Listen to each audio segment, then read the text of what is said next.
mean, Ray, can you sing a song for me as I come up on the stage or something? For those of you that don't know it, we've been having this conference all week, and every time I have to get up and speak, there's a big light in my face. I can't see anybody. And I don't know who chooses the walk-up music, but I have to kind of figure out, what's the message they're sending me. Sometimes it's a positive message, sometimes it's a negative message. But thank you all for coming, and thank you especially to our panel here. TCSG, obviously, this is a special week for us. We have a chance, you probably know, but if you don't, we're recognizing our Student of the Year and our Instructor of the Year. And as you leave, if you didn't notice, there's a white car out there with a bow on it. And tonight, one of our students is going to get to take that home with them. And that's a pretty awesome event to really show and really appreciate what our 22 colleges do, which is have the workforce of the future, but also the pipeline as far as instruction goes. And as we've already talked about, we had Tracey earlier present. The importance of healthcare is just imminent. The numbers are staggering when you look at what is the shortage on our healthcare industry as far as the future pipeline, those that are retiring versus those that are coming into the pipeline. And TCSG is truly dedicated to that. And we're so dedicated. When we ran the numbers on our programs, healthcare is the number one area that our students are taking. And so as we continue to focus on that, we could not be successful without the partnerships. And I think those partnerships come from a state level with my very good friend, Commissioner Noggle, but also with the partners on this table who provide resources and connection and pathways. And we just couldn't do it without you. And so one of the goals that we sat down with Butch Parrish during the session, we were talking about some of the outcomes, and I know you're going to speak on that, Caylee, so I'm not going to go too far.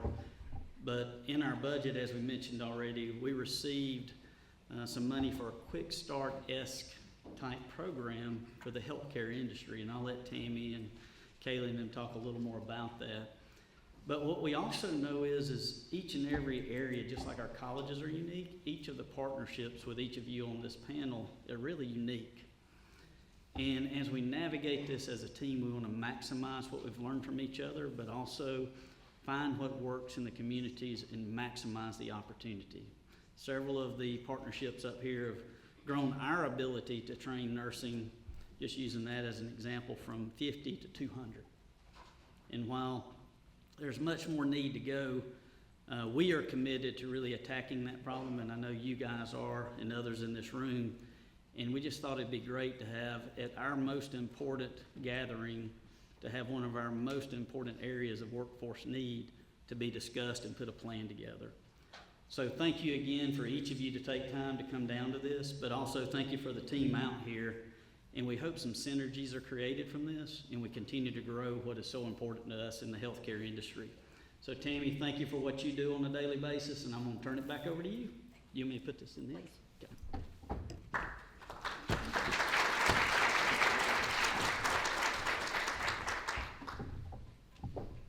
Well, good afternoon, and I'm excited that y'all have joined us for our first healthcare summit. There is a few business items, housekeeping business for our speakers today. On your table, you have this wonderful trifold, and y'all also have one on your table. We will not have time to introduce each individual speaker, so we have included their bios in your trifold for you as well. Also for our speakers, in front of you, you have a white ticket. That is for you to get out of the parking lot free today, which will be very important by the time this is over. So that is your get out of here free as well. We are on a tight schedule today, so you will see I'm sitting over to the left. I will hold a 5-minute card up when you have 5 minutes left so that you know what your time limit is. Your PowerPoints have also been loaded on the computer, so you'll be able to come up and click on your PowerPoints. So to kick us off today, lots of you here are wondering, why are you here? Okay. As the commissioner says, Nursing is one of the huge programs that we have a shortage in across the state. So what better way to collaborate and make new connections with our healthcare partners but to have a summit. So this is our first summit, but I want to give you a little bit of data about why we're here. And your purpose statement is included in your trifold, so I'm not going to read that to you. But our main purpose today is to make sure that our team can share initiatives and strategies with each other today and build collaborations. Today won't be the end. Today is just the beginning.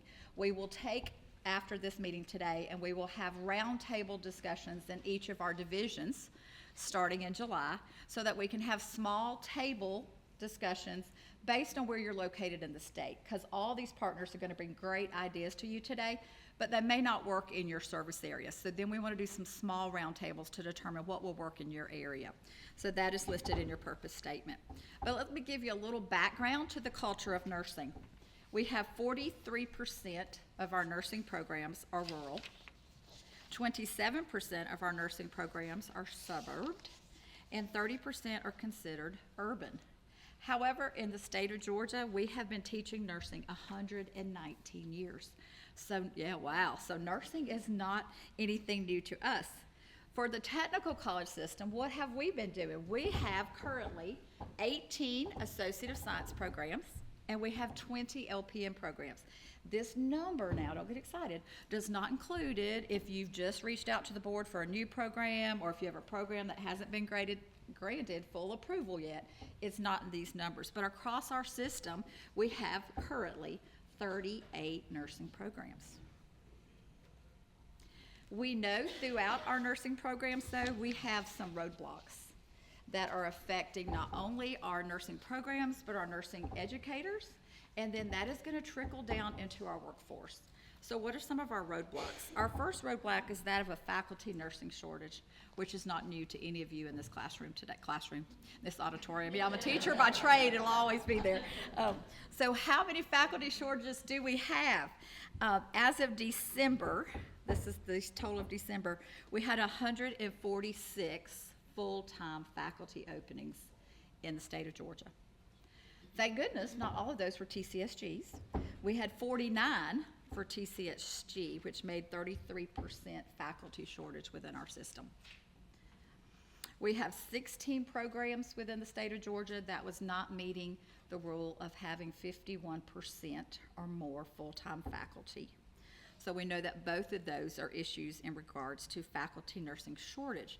So some of, hopefully, the success stories we're going to hear today is how some of our current partners here are using some shared faculty, for lack of not sure what to call them yet in regard to Georgia board rules. So they may be classified as shared faculty, affiliate faculty, but we do know that some of our partners are going to share with us today how we can address some of that faculty education shortage. We know that there's also a shortage of limited stimulation and lack of clinical space. One of the reasons for our lack of clinical space is because Georgia, we're such a great state and we share so well. We let everybody come across the border to all of our hospital systems, but our other states are not as nice to us. So like Alabama says, we can't take a student across that line unless they complete this huge packet back there, isn't that right, Columbus Tech? That takes 500 pieces of paper to get a student across the line. So we know that we've got some clinical shortages on that. But we also know we got to get out of the box, and we got to stop thinking about just a Monday through Friday day shift position. We need to look at evening programs. We need to look at weekend programs. So we know we have some work to do there. We also know the cost of supplies and service training is going up. Our students are having to pay multiple times for background checks, immunizations, because all of our hospital systems aren't using the same system. So across the state, if we could partner with our hospitals to use all ACE-MAP or all pre-check, but everybody use one system so that our students aren't paying multiple times to get through the system. So we know that's a problem as well. And then mentoring and retention. You will know that faculty mentoring is an issue. Because we have a faculty shortage, we bring them in, we say, here's your book, start tomorrow, okay? And we don't have that true mentor, and y'all laugh because you know it's true. We don't have that mentoring process in place to give them that adequate time. So that's something we need to work on. Faculty retention, how do we keep them once we get them? And then, of course, retention of our students. Also, we know that board passage rate is always an issue across our programs. However, TCSG is doing really good. We only have 9 programs out of our 38 that are below the 80% board passage rate. So I think you should pat yourself on the back for that, because there's a lot of programs that are below the 80%. So only 9 out of 38 is really, really good. So how can we help? There are some action plans that we have out there. So we're continuing to develop additional nursing programs. And then you heard the commissioner say today, we are also just got approval, hopefully if it gets signed off, to look at a proposal for a new quick start style, highlight that word, for health programs in rural Georgia. And so we'll talk about that a little bit later. I'm sure Commissioner Noggle's got a little bit to say about that. It was in that plan. So we're looking at expanding our programs into what is most efficient in healthcare that could be offered in a quick start style. So that's where we plan to do that action that will increase our number of graduates. We also want to look at increasing the different types of healthcare certificates. And are there programs that you could actually decrease your credit hours in? Do your LPN programs really, truly need all those hours? Well, right now they do, because the rule says they do. But if you had a change in your rule, could they be less hours? Some of your ASM programs are maxing out at the top credit hours when they could be taught at less credit hours per their accreditation bodies. So those are things that we can look at. We also are here today to strengthen and increase these partnerships with all of our partners today so that we can do more innovative strategies to address the workforce shortage and make Georgia have the most robust workforce ever. So that's why we're here as well. We also want to continue our laddering programs with our dual enrollment programs, our additional high school programs. I got dual enrollment in the back over there, so we want to continue to grow those programs, not only in nursing, but different areas that will meet your needs. And then last but not least, explore different funding for simulation. And simulation doesn't have to be in a lab. It can be in a mobile unit. Is there a certain rural area that doesn't have simulation that we can put a mobile cart together and reach out for that? So some partnering other strategies with that. So those are some things that TCSG is working on. And so we hope today through our presentations we can grow some more innovative strategies. And we started this because in the Georgia Healthcare Workforce Report, we were challenged to optimize healthcare education. And so your partners that you see in front of us today, they were asked to come today and present to you innovative strategies that they could start with us or describe current programs that they have with us that maybe you don't know about in your area, that when we go back for our roundtable discussions, we can bring them to you and help you to expand. And so it's only fitting that our first speaker today will be Commissioner Noggle, and she's going to go over the Healthcare Workforce Commission report with you. After that, if y'all will just follow as she finishes, and your PowerPoints are ready. So thank y'all for agreeing to be our presenters today. We'll get yours up here. There you go.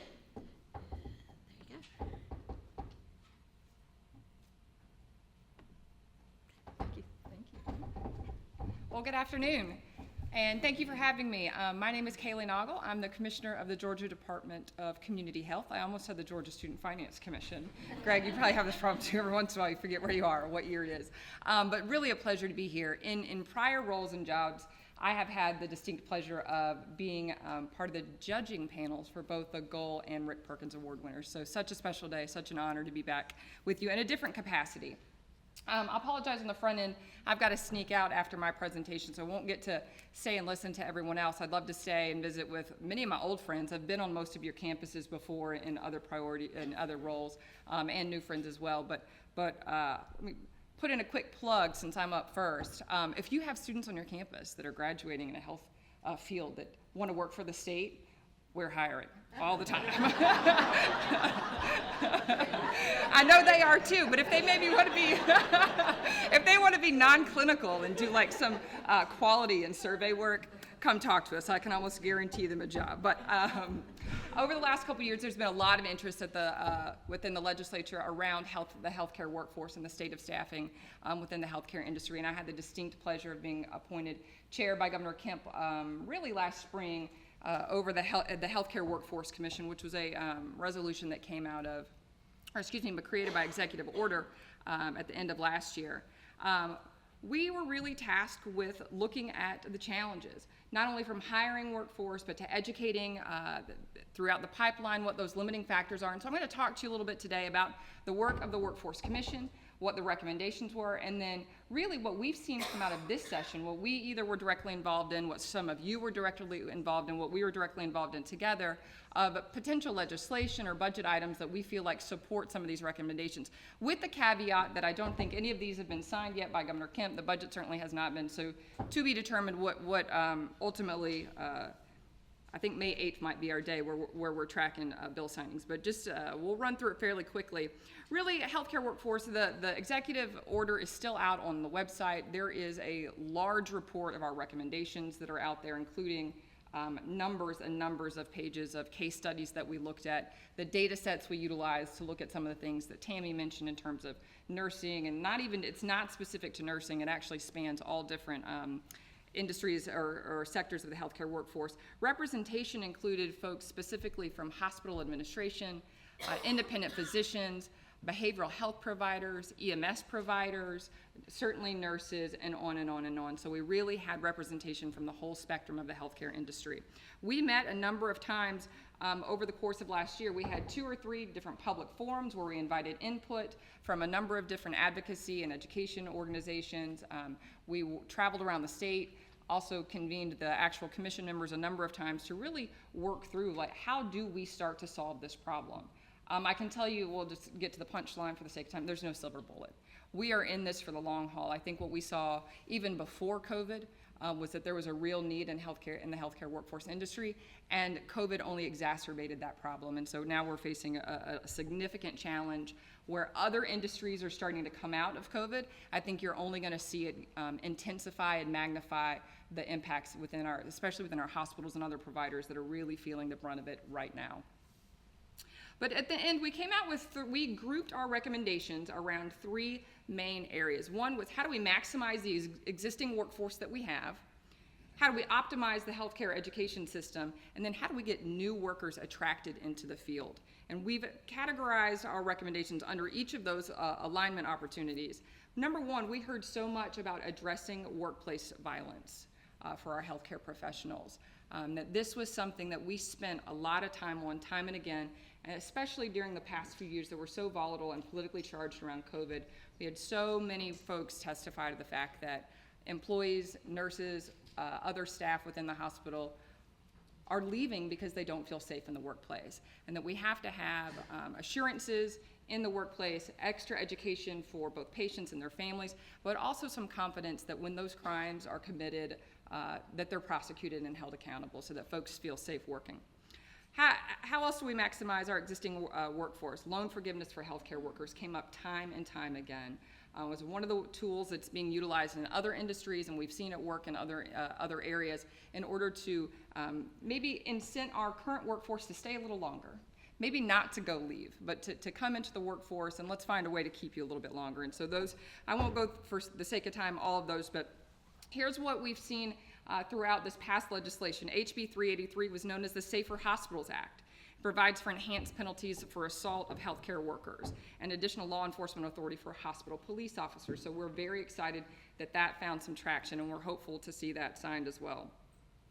A couple different new flexibilities added in HB 76 for the licensure of licensed marriage and family therapists. 416 permits qualified pharmacy technicians to administer vaccines. Again, just how do we take the workforce we have and incent them to stay, make it safer for them to stay, and better leverage the skill sets of the folks that we already have. And then HB 497 talks about correctional institutions, but what's really important here is that there's also some flexibility for the department to craft rules around training in lieu of particular education programs when needed in order to be a CNA, and there's some language in there about CMA, as certified medication aid. So those rules are not yet promulgated. That bill has not yet been signed, but we're excited about the opportunity, and that's something that we certainly want to make sure that we get right in terms of what that existing training and training and work criteria could be to license someone in that field. Additionally, SB 164 provides for the licensure of anesthesiologist assistants.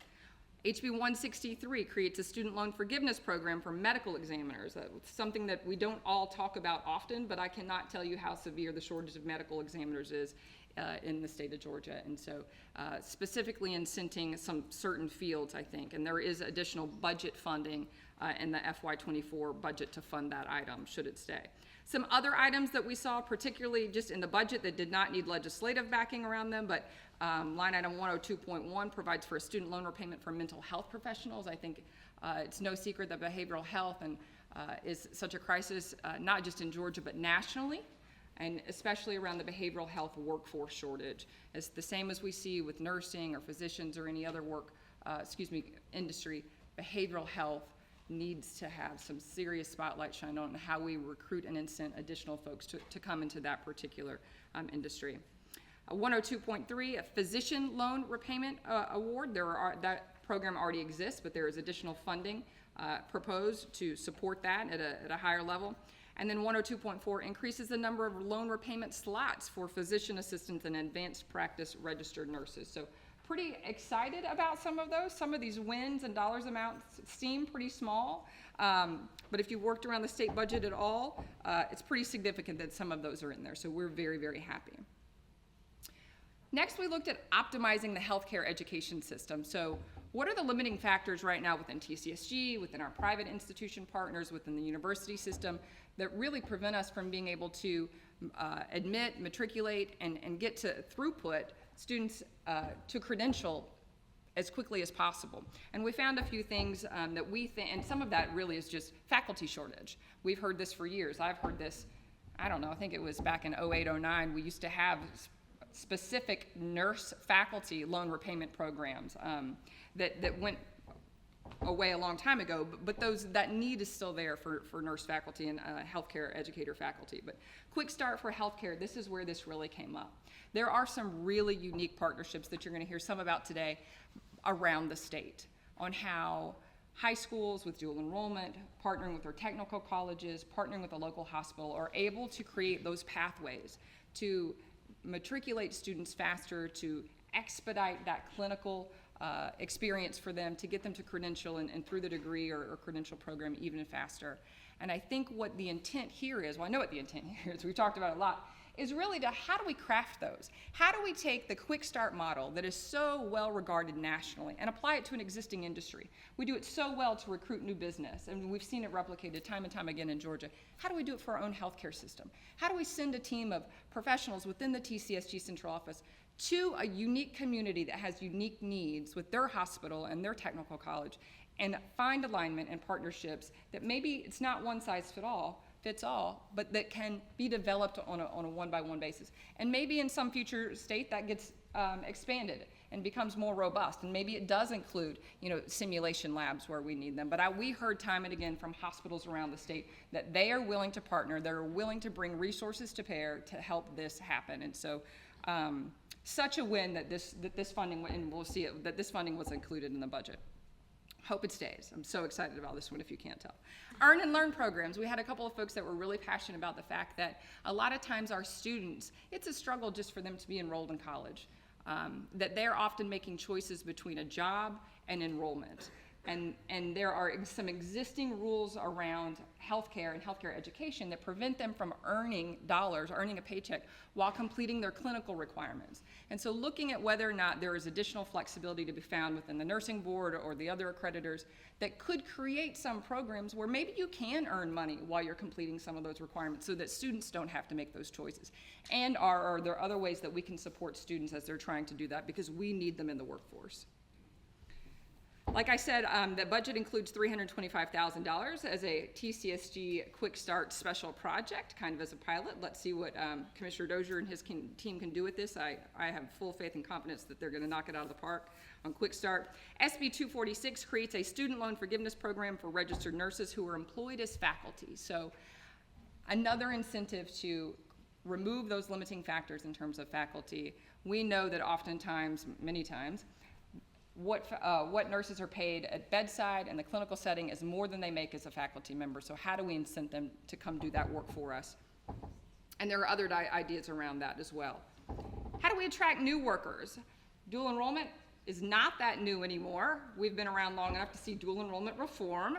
But how do we continue to market and advertise dual enrollment and find the pathways and the alignment between the dual enrollment program into TCSG, into the healthcare fields, so that we can expedite those students both into the TCSG institution or USG, wherever it may be, but specifically into a healthcare field? How do we make it attractive? And we think that that's part of the solution. And then how do we create additional scholarship opportunities for healthcare education? I think obviously the Hope Grant, the Hope Career Grant are really valuable resources within our state for students. But are there other opportunities that the state could consider? And I think we're starting to see that. I've talked a lot about, and it doesn't have a ton of traction yet, but a lot of our scholarship opportunities in Georgia are merit-based. You have to have a 3.0. Maybe we need to consider, you don't necessarily have to have a 3.0 to be a licensed nurse, but maybe there's some more workforce-oriented scholarships or grants that the state consider where we still find value in those students and still find value in supporting them through. And so that's one of the recommendations that you see here. SB 86 would allow dual enrollment students to continue receiving funding after their normal 30-hour cap that was implemented a few years ago for certain career cluster pathways. And then 2 study committees, one on expanding Georgia's workforce, and then another on the rural medical personnel recruitment. So Tammy said I had 5 minutes. I'm under that. That's really, really fast. But I think the Workforce Commission, I know some of y'all were there and saw it. It was hard. It was challenging work to take this, and there's more that's not here, so I'd encourage you to go to our website and take a look at both. There's a slide deck version and then like the heavy reading for when you need to fall asleep at night version. But that talks about, we've got some specific EMS recommendations. We know that EMS workforce continues to be a challenge, and that there's been a lot of intermixed with TCSG over the years on EMS and how we support those training programs, that there's definitely recommendations around. There's specific recommendations around our data architecture and infrastructure around the state to ensure that we're all sharing information in a way that when we ever have to do this again, that we don't have to start from ground zero going, where do we even find the data? So that we know how many nurse vacancies are there in Georgia. We could look at the nursing board, we can ask our there's just so much disparity in the different data sets that there's a real need for a centralized data set. So you probably don't want me to take questions. Not yet, okay. Unfortunately, I have to run out, but please call me. Please send us your questions. You can get them to Tammy. We're happy to be with you and to connect you to resources. We're so proud of the work that our hospitals and our partners do, but thank you for allowing me to be here today, and happy to come back. Great to be here with y'all today, and I'm very nervous about the time limit. Oh my God. All right, so let me just start and say that Tammy has these slides. I will share anything with you, but I have so much to say, so we're gonna hit the highlights.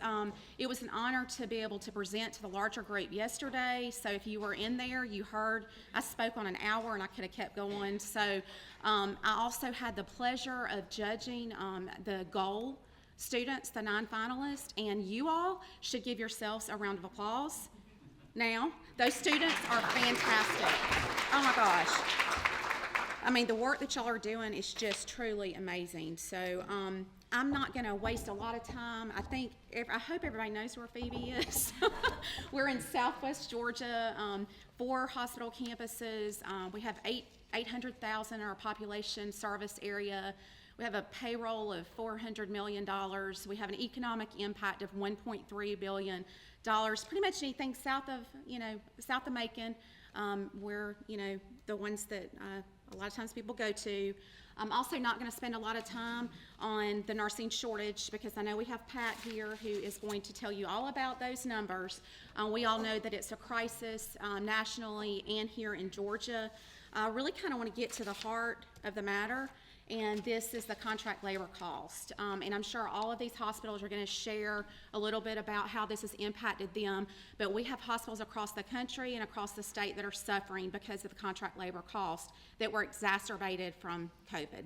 And certainly, if you look at this, before COVID, we were spending quite a bit. After COVID, much more, $144 million last year. Let that sink in. That's money going out of our community and wherever these contract nurses are from. I'd like to tell you we can't do it without them. So we are grateful for the contract nurses. We had to have them to take care of our patients in our community. Y'all know we were very hard hit in Albany. And so we couldn't have done it without the contract labor. But when half of your workforce is not your own, it really plays a toll on those people that are working at the bedside taking care of those patients. Those nurses are making 3 to 4 times the amount they are, and it's hard. It makes our work life in the hospitals and the challenges so much more with just the culture and the climate of the workforce. So there's a lot of things that go along with that besides just you can't sustain it. You can't sustain that cost.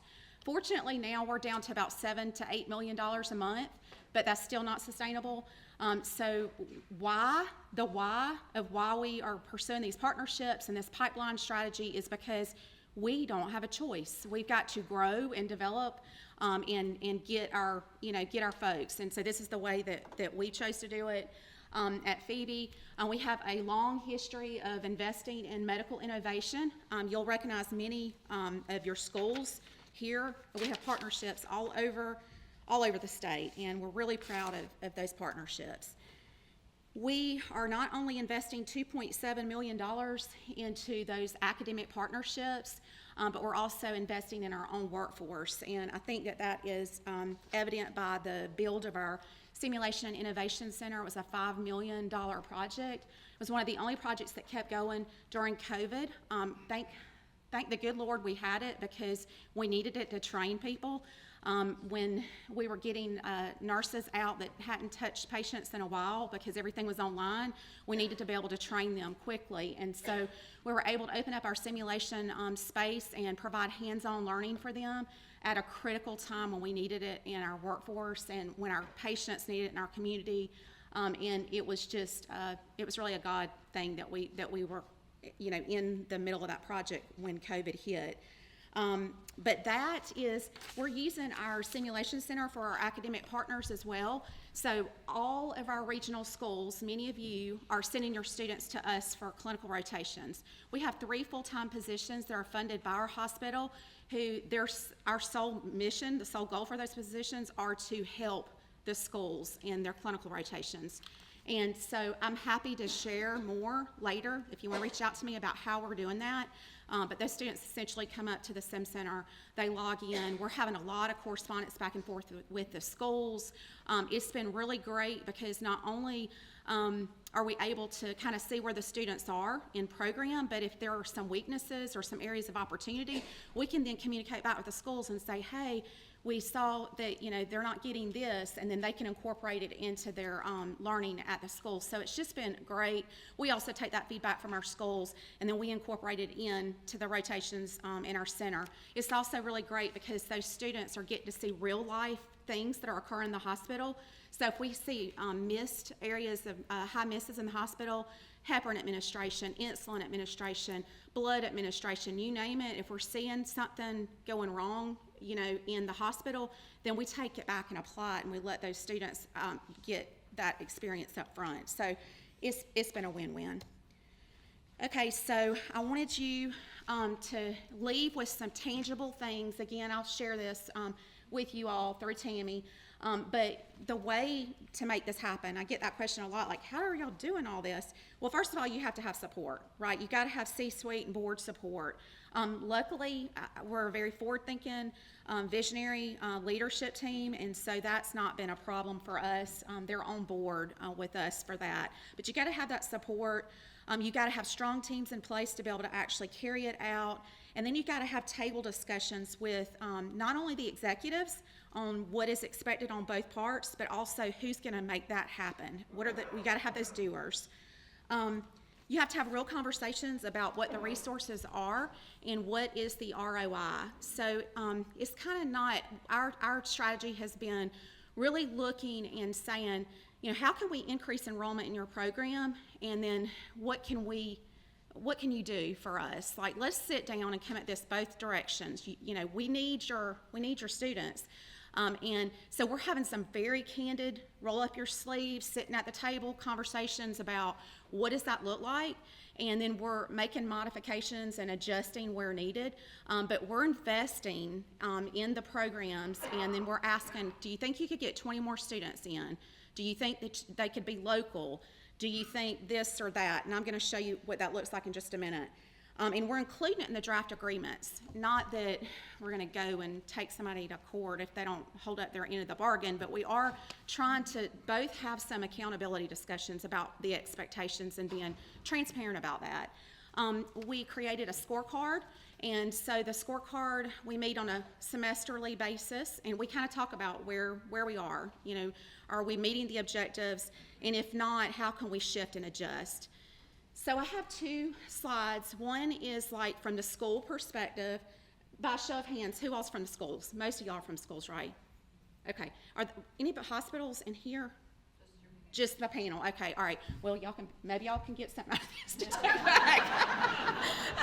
But anyway, so this is truly like what I did is I went back and looked at agreements, because we have partnerships with like 7 different programs, and I just took blurbs out of our MOU, and I took the dollar amounts and the school's name off. But it truly is anything from paying for full-time faculty positions to providing part-time faculty rotations. We, of course, give them access to the SIM Center, to clinical rotations at our facility. We're reevaluating on an annual basis to make sure that we're on the same page.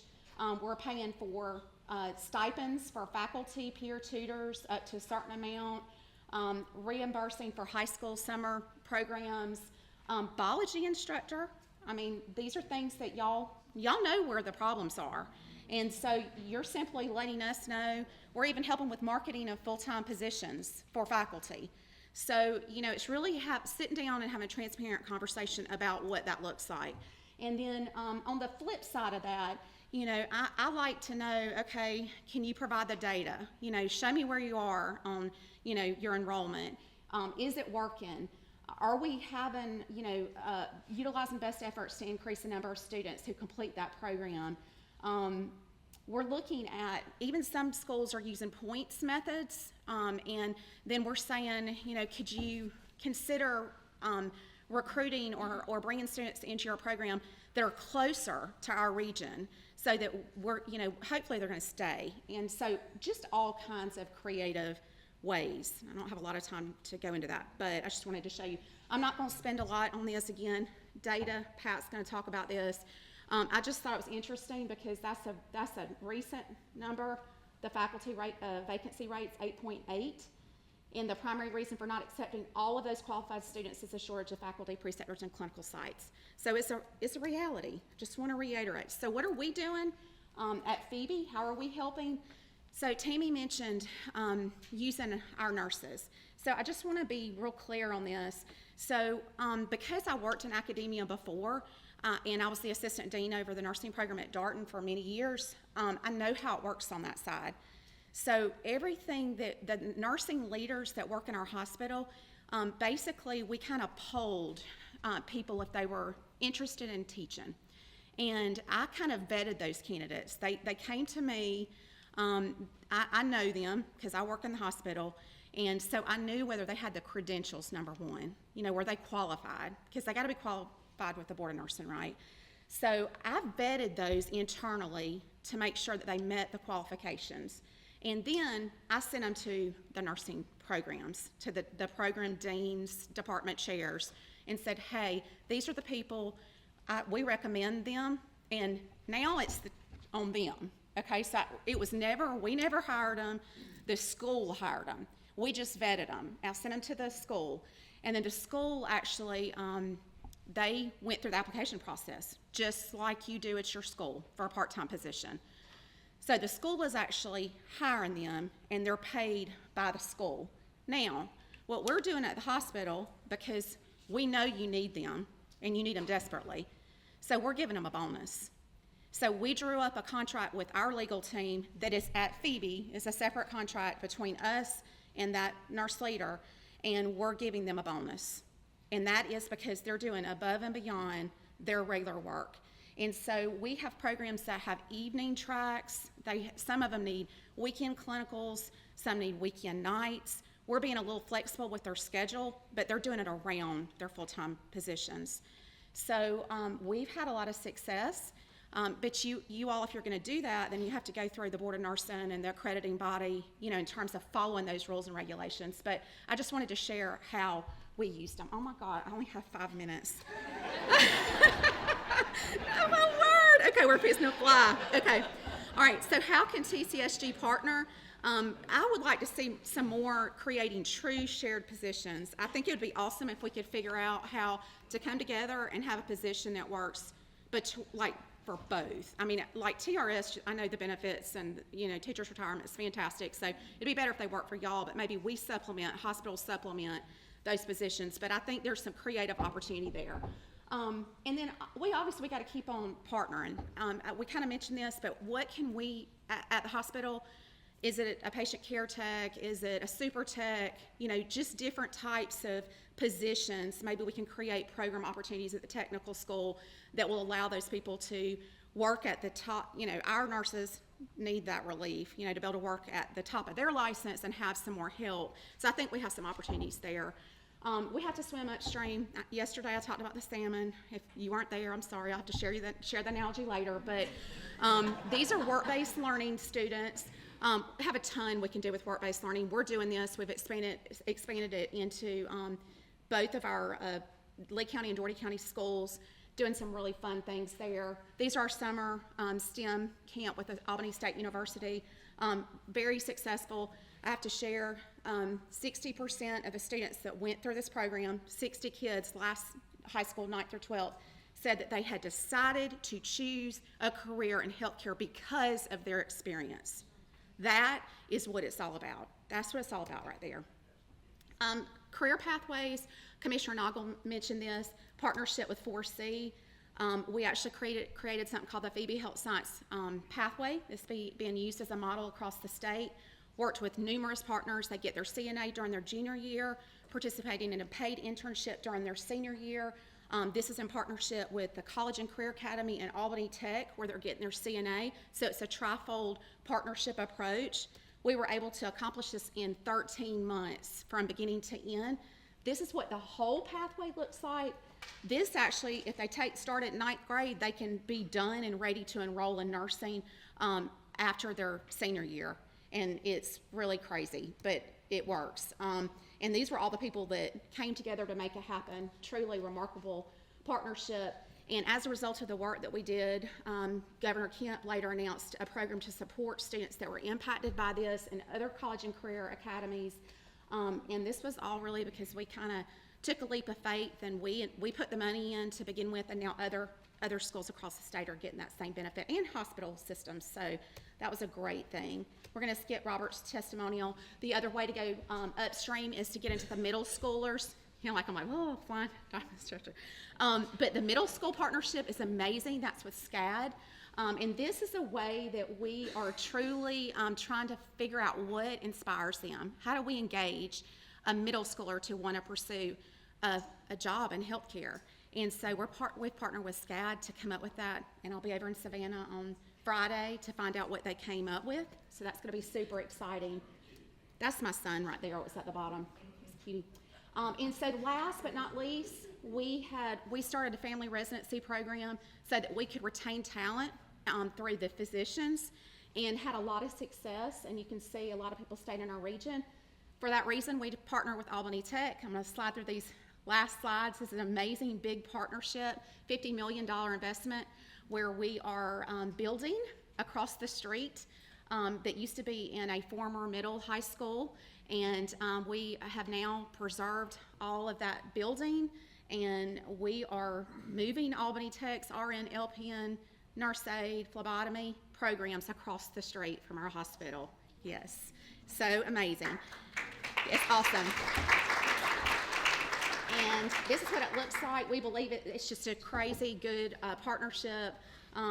We know we're going to have success with it. A lot of colleges and universities have done this. It's kind of unheard of that a hospital's doing it. And this was what the building looked like prior. And so we preserved all of those elements, and we'll incorporate them throughout. This is going to be a huge project for our downtown community. It's going to revitalize the face of our downtown community. And so many wonderful things are going to happen as a result of it. This is what some of the pictures look like of the space to come. the classrooms, and there's going to be on the second and third floor dorms. So we'll have 80 apartments, and they will be able to live and grow and learn together right there across the street and from the hospital. So with that being said, I think I've just about got through this. I do have to show you this one other slide though. Look at this, that Y. So this is why. If we get 140, just 140, it will pay for itself based on that contract labor. I mean, so that's the reason why we're doing it. So how did I do? Oh my God. Okay, all right. I'm so sorry. Okay, thank you.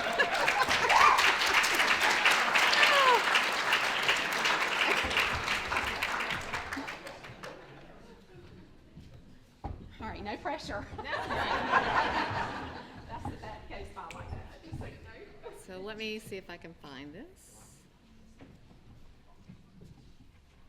So Tracey and I took different tacks on this, okay?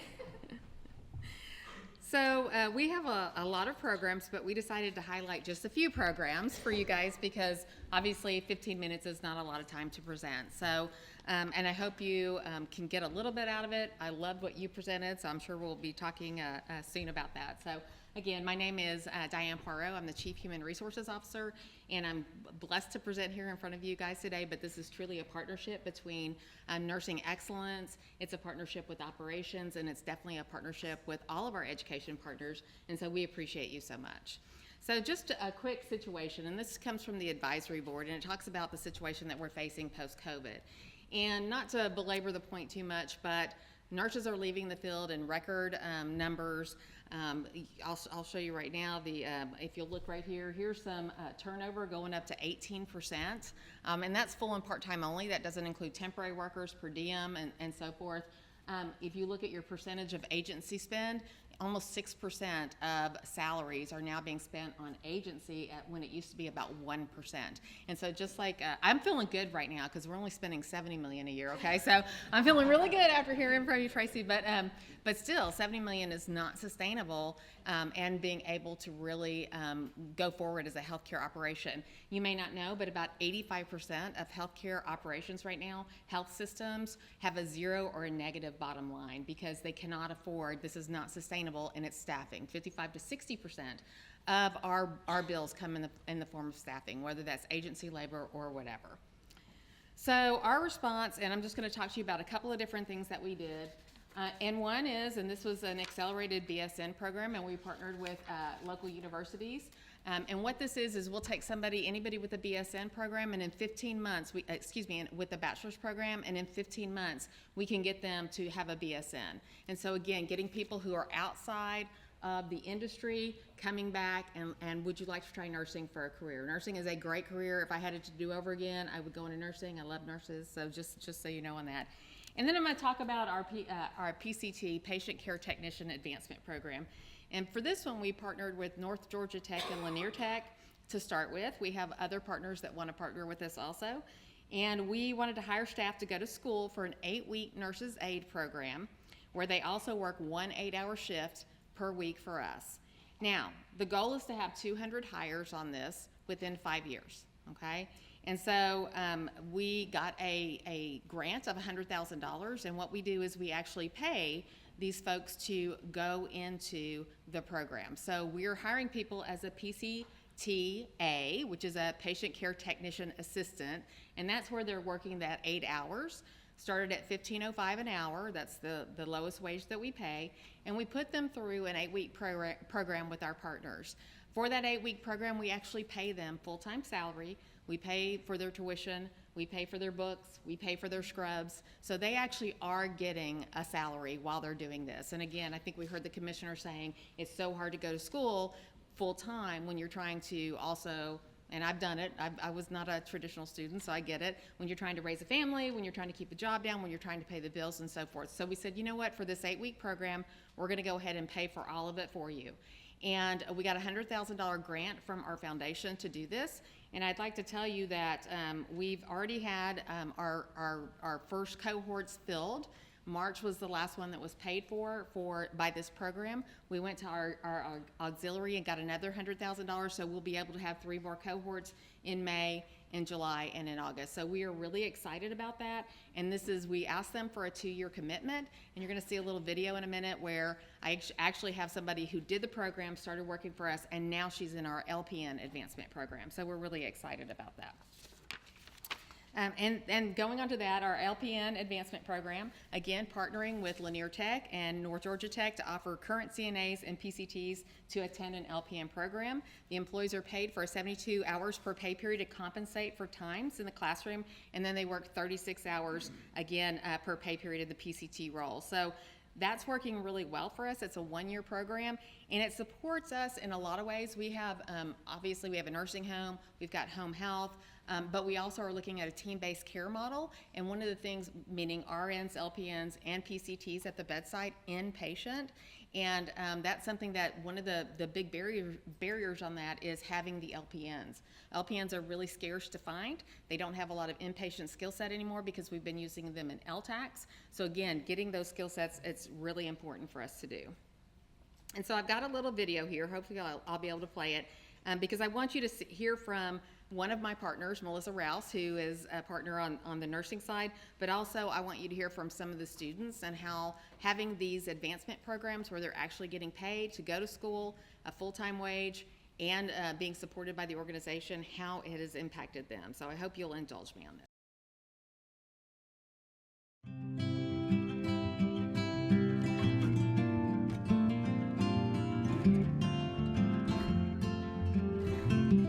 Well, it's no secret that there is a nursing shortage, and so early 22, Carol Burrell asked a group of us to get together and really come up with a strategic plan for how we were going to address staffing in the now, near, and far. The PCT program was originally created because we needed another avenue to bring in entry-level clinical staff, specifically for the nursing. We always have a shortage of patient care techs on the units and nurses. The PCT advancement program was actually funded by Lona Pope and her husband. They really wanted to create career opportunities for our internal employees that were in jobs other than nursing. So maybe an environmental services worker or a dietary services or someone in maintenance who thought they might want to get into healthcare. We work with Lanier Tech and North Georgia Tech.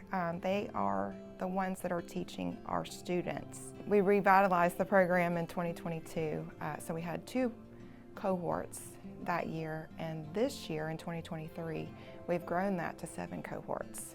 We cover the cost of their school. We provide them with all their supplies and books, anything that the school feels they need to be successful, even down to providing them with scrubs and some good quality shoes. All those things are provided to them at no cost, and that in itself is huge. However, the part that often makes it really appealing to the participants is we also pay them a salary. We pay them an hourly wage while they're going to school, but they only work 1 shift in the hospital per week. At the end of the program, we offer them a full-time patient care tech position, and we ask that they stay for 2 years. So we're looking for a 2-year commitment to really get us from that now to the near, not quite to the far, but we hope that they'll stay for the far. I think a common thread among our participants is that they care about people. We've had folks apply to the program from lots of different backgrounds. I was driving a school bus for 16 years is what I did before this, and was a parapro, but I ended up with a heart condition and I had to have a defibrillator, so you can't have a DOT license anymore. So I found this online where it would pay for you to go to school. Actually, my job before this scenario, I used to kill bugs. I had my own accident 3 years ago, so once I got out of the hospital and rehab, I kind of was looking something different, and having been stuck in a bed for as long as I was, I understand how they feel. So I'm still in high school, and my friend applied for this and told me about it because she knew I always wanted to work in healthcare. And so pretty much I would do this and then at night do school. Our program was at Lanier Tech campus. We had 3 different courses: medical terminology, introduction to healthcare professions, and nurse aid. It wasn't hard, it's just a lot of studying and practice. We had to practice a lot.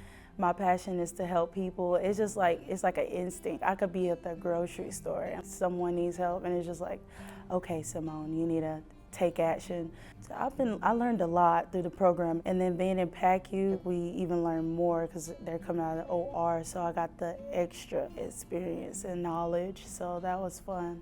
I love it. I really appreciate Northeast Georgia Health System. I was currently working with health management, which is medical records. I was working from home. When COVID first started, there were urgently needed people to help assist the nurses, and I was like, well, I could do it. They really did help me out because I've never done patient care within the 7 years I've been here. I learned about the program through one of the HR recruiters.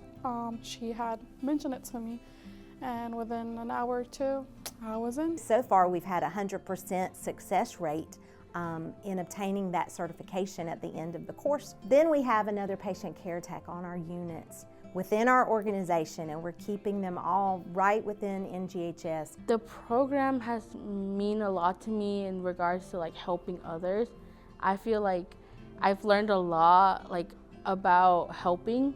I love the feeling of just being able to help anybody, like brighten their day if they're feeling sad or if they're feeling lonely. I like just being there for them. For the LPN Advancement Program, internal employees or external employees can reach out to a recruiter to get some information about it. And when they are accepted to an LPN program at either Lanier Tech or North Georgia Tech, they come on with us as employees for that full year while they're in their LPN program. Foundation funded as well, so all of their tuition, books, uniforms, everything is paid for. And then NGHS pays them full-time hours with the expectation that they work 36 hours a pay period as a certified nursing assistant. So that is a prerequisite to get into our program. You must be a CNA already and capable of doing that role, so that gets us some workforce during that one-year program while they're in school, helps give us a PCT on the floor, and then at the end of their 1 year, we hire them into a full-time LPN position with a 2-year commitment as well. I applied and did my CNA last spring semester, so this time last year got my CNA. I started the job on June 6th, and when I was training with the job and just looking at it, the little LPN advancement program popped up, and I was like, kind of divine intervention to step up. So it's furthering me on my career path that I want to go into. To be completely honest, it has made going to school and working 10 million times easier. I do not know how people do both without this program. I'm able to do my schoolwork, and school comes first, and the hospital and my unit understands that. They work around my school schedule. I think it was an amazing program for them to consider. I just want to say thank you for the opportunity. That's all. I love what I do, and I'll be here for a while. I'm not going anywhere.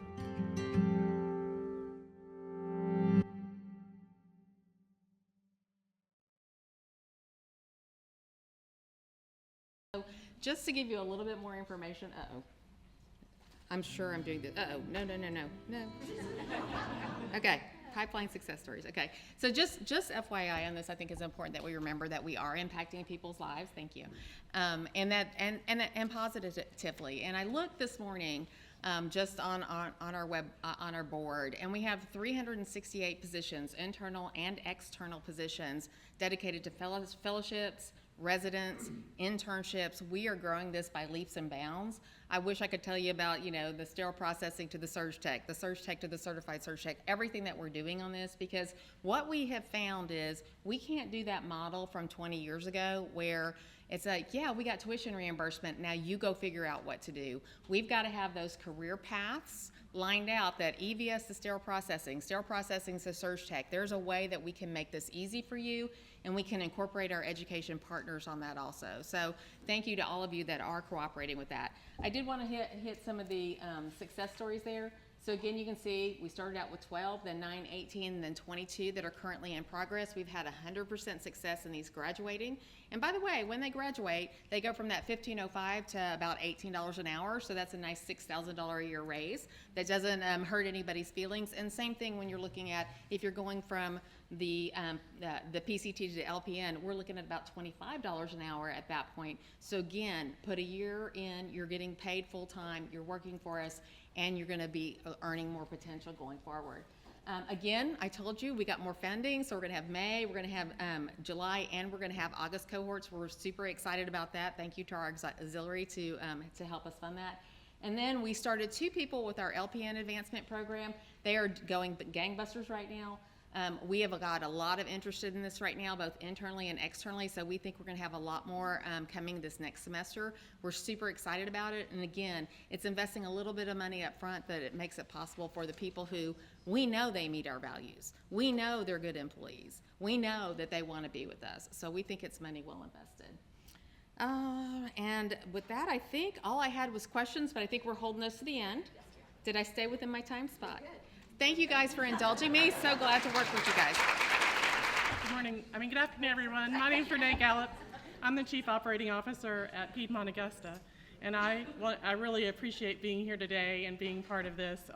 This is dear to me in nursing, and I'm a nurse by background, so this really hits to the heart of what we do every day in healthcare.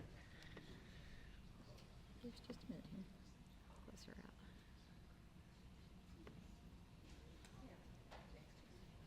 She has her video still going here.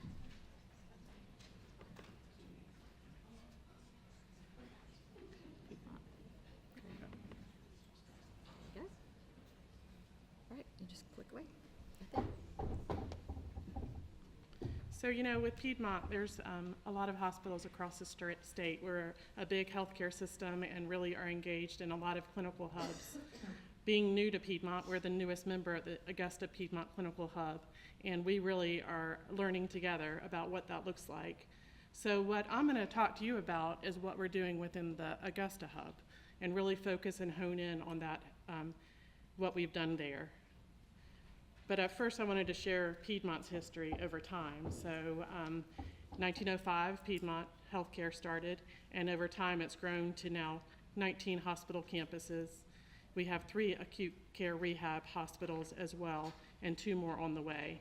So it is growing across the state of Georgia, and there's many partnerships with the technical colleges across the state, but I really want to hone into our Augusta Clinical Hub. So we were established in 1818, pretty long history that we have in Georgia. We serve over 25 counties in our area, and we're the oldest and largest hospital in Augusta, second oldest in Georgia. Fun fact you didn't know. We really are the leader in quality and safety, and our promise and our purpose is really to make a positive difference in every life we touch. And I would really apply that to what we're doing here today in healthcare and in training for tomorrow for our really caregivers. It makes such a positive difference in that what we do. So what did we do at the Piedmont Augusta Hub to grow our working nurse force, our workforce in the future? We really partnered with Augusta Technical College to expand our pipeline, and we did that in a unique way. We happened to have a hospital that wasn't occupied, and that hospital had floors without patients. So, what can we do to help grow our own? Because we know that we're going to have to keep that workforce going. So we created a learning labs within our hospitals, and we did this in the short course of a year. Right, Outer World? A year. It was pretty incredible, all the work that we put into this, both on the university hospital side, because we were university. So as you see in the picture, we've changed our name to Piedmont Augusta. We were wearing masks at the time, so this was the height of the pandemic in January of 2022, when we signed this LOI to really partner together with Augusta Tech. This is our CEO, Jim Davis, in the picture. We have a new CEO now, as well as we're all in orange, and we are moving forward in healthcare. And Dr. Worrell, you changed your logo as well during this time. So we really wanted to create an active school within the clinical spaces that we had and expand the nursing program from 50 to 200 within 5 years. It's a pretty robust measure that we have to fight against to get that to accomplish. So what do? We created that learning environment. And I don't know if you picked it up on the pictures on the previous page, but this is a hospital campus, right? So we have the Pyxis supply that is used within the hospital. We have the vital sign machines that the nurses use within the hospital for clinical training now with Augusta Tech. We're working on making sure that that campus also has Epic so that the nurses can learn documentation for healthcare within the hospital, and really have moved now 23 programs of study over to this Somerville campus so that they can train on this campus.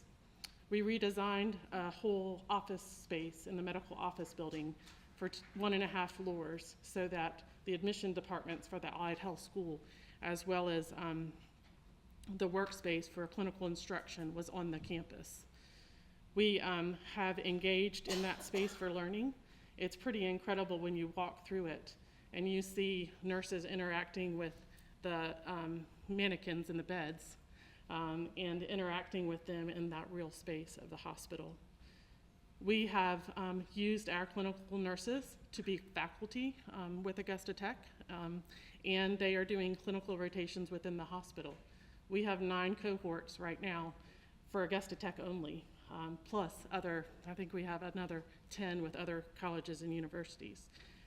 So it's really been incredible on this journey to do in a short space of a year to really have this move forward, and classes started January 9th, 2023. This was the grand opening. We prayed for a beautiful day, and it was. We had an outside facility where we had a welcome to Augusta Tech to the campus, as well as members from Piedmont Augusta were present to be able to welcome everyone to this campus. One of the most exciting parts of it is along the course of that year, we raised money, scholarship funds, and stipends so that the students going through the technical college could then have scholarships and stipends along the way. As we've heard, it's really important the students not always have the burden of working and also working through their education, so that stipend is really important to give them for those extra fees they had along the way. And proud to say we have 2 members that have signed up with scholarships, and here they are pictured. Laureate is the president of our foundation in Piedmont Augusta, and she was instrumental in helping to get out in our community and really build that scholarship fund. So we promote it now. We talk about it together so that we can make sure that we can tie nurses to our healthcare environment moving forward. It's been pretty incredible. So along with other things that have been talked about today, one of the things our nurses in the hospital aren't really trained all the time to be clinical instructors. It's different, right? So we have to help them get better at that. So I did hire a liaison to work between the hospital and the technical schools and colleges to help make that easier, do that vetting process to make sure that those clinical nurses were the right people to be able to train. And then they were hired onto Augusta Tech. We are doing training to coordinate all of the different cohorts we have coming through our hospital to make sure that they don't overlap too much, right? And they're there on the right days with the right clinical instruction. And like everyone else here that they've discussed, we really are working into that younger and younger population to make sure that they are tallied to healthcare and really engage on that on all fronts. We have a paid high school workforce now that can do environmental services or food and nutrition or greeters within the hospital so that they can start as early as sophomores and work within the hospital to learn healthcare and then be tied to that track moving forward. We have shadowing within the hospital as well. And we used to call them candy stripers, but we don't call them that anymore. We call them junior volunteers. But they volunteer their summers and come and work in healthcare and help to grow and learn together. Many of those still work with us today over the years. Last summer we had 52 junior volunteers, and 20 of those got a scholarship from our volunteer foundation to move that forward for them to become and go into healthcare. My son was one of those that went through that program about 5 years ago, And he came home one day and said, "Mama, I just didn't know what it was like to be in the OR." As a junior in high school, he was able to shadow a surgeon and go into the OR and see that work. Of course, he decided not to be the doctor he wanted to be, but he's very successful doing real estate. Go figure. But he learned early. He did what I didn't want to pay for a physician either, to go to college anyway, right? But it was great for them to have that learning environment, and a lot of them do work in healthcare today. I'm training my 9-year-old now, to be a nurse. She's going to be our future. So it's really important, to get there younger and younger as we move forward. One of the things we're working on right now on the Piedmont Augusta campus is make a dedicated education unit. This is where our staff are specially trained to be that clinical educator for any colleges and technical schools that come to us, to make sure that they have the right skills to train well, to make it sticky, right? So that they learn and the students are successful. We have to find a way to make sure that the success of the student when they're in clinical rotations within our hospital is positive. They enjoy healthcare and makes them be very successful as students. So really enhancing that learning by both sides. The clinical faculty from the colleges are present during rotations, and the clinical nurses are dedicated to that unit. And then one thing that we're working on in our region really is to get back to what we had prior to the pandemic, where we had the CNOs and deans of colleges and universities get together to work through problems and issues within their area. We had that years and years ago, but it's kind of gone to the wayside with the pandemic. So we really want to get that back in our area and region. I talked a little bit about that student success coach. That's really the person that talks to students in their rotations and makes sure they're successful moving forward. A recent statistics I heard was that before the pandemic, the experience of a bedside nurse was 6 years for a 12-hour shift. Today, after the pandemic, it's 2.7 years. Wow, right? The average age of a nurse is 54 years old, and 70% of our nursing workforce is over 40. So we have got to grab that younger population and get them into healthcare. One of the things I think is unique that we can do, and we've talked about it today already, is how do we partner and go on the road together, technical schools and hospitals, to present how we can develop programs together so that we continue to grow our workforce. I think that's a really important piece of what we're all hearing about today. We don't want to reinvent the wheel everywhere we go, but how do we connect those dots?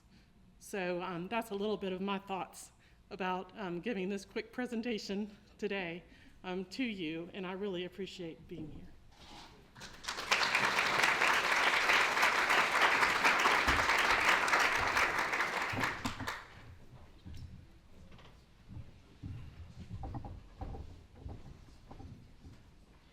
The first order of business is always just to find your way up here. Figure out how to find your presentation in front of everybody.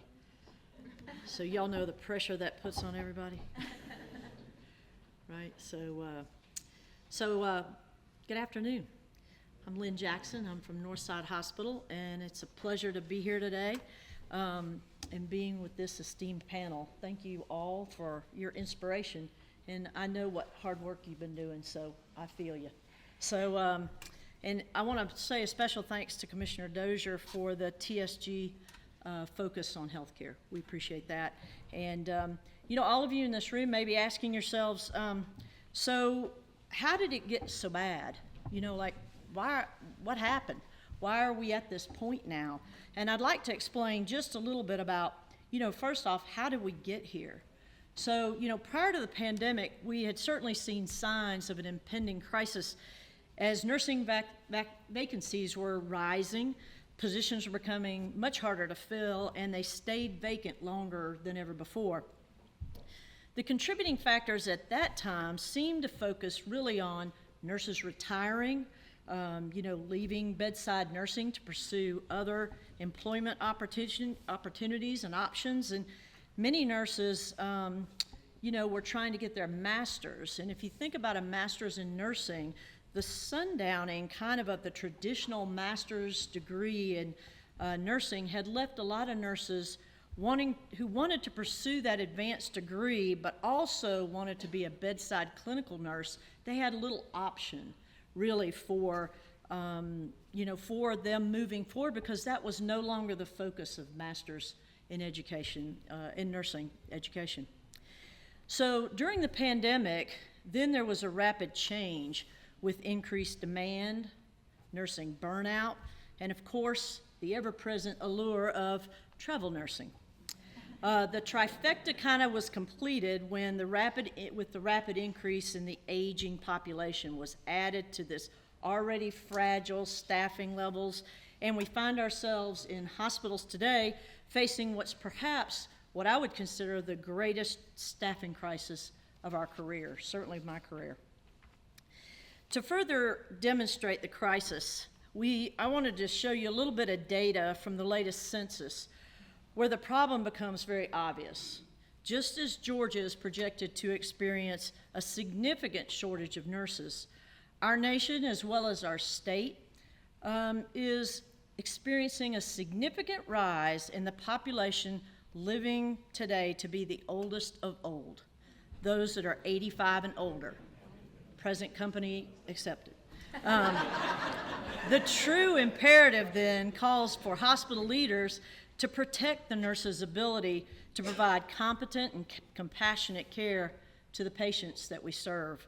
However, and most importantly, this defines really why we're here today and why we want to work together with educators to creatively seek, these pathways to avert what appears to be a larger looming crisis of really epic proportion that we've never seen before.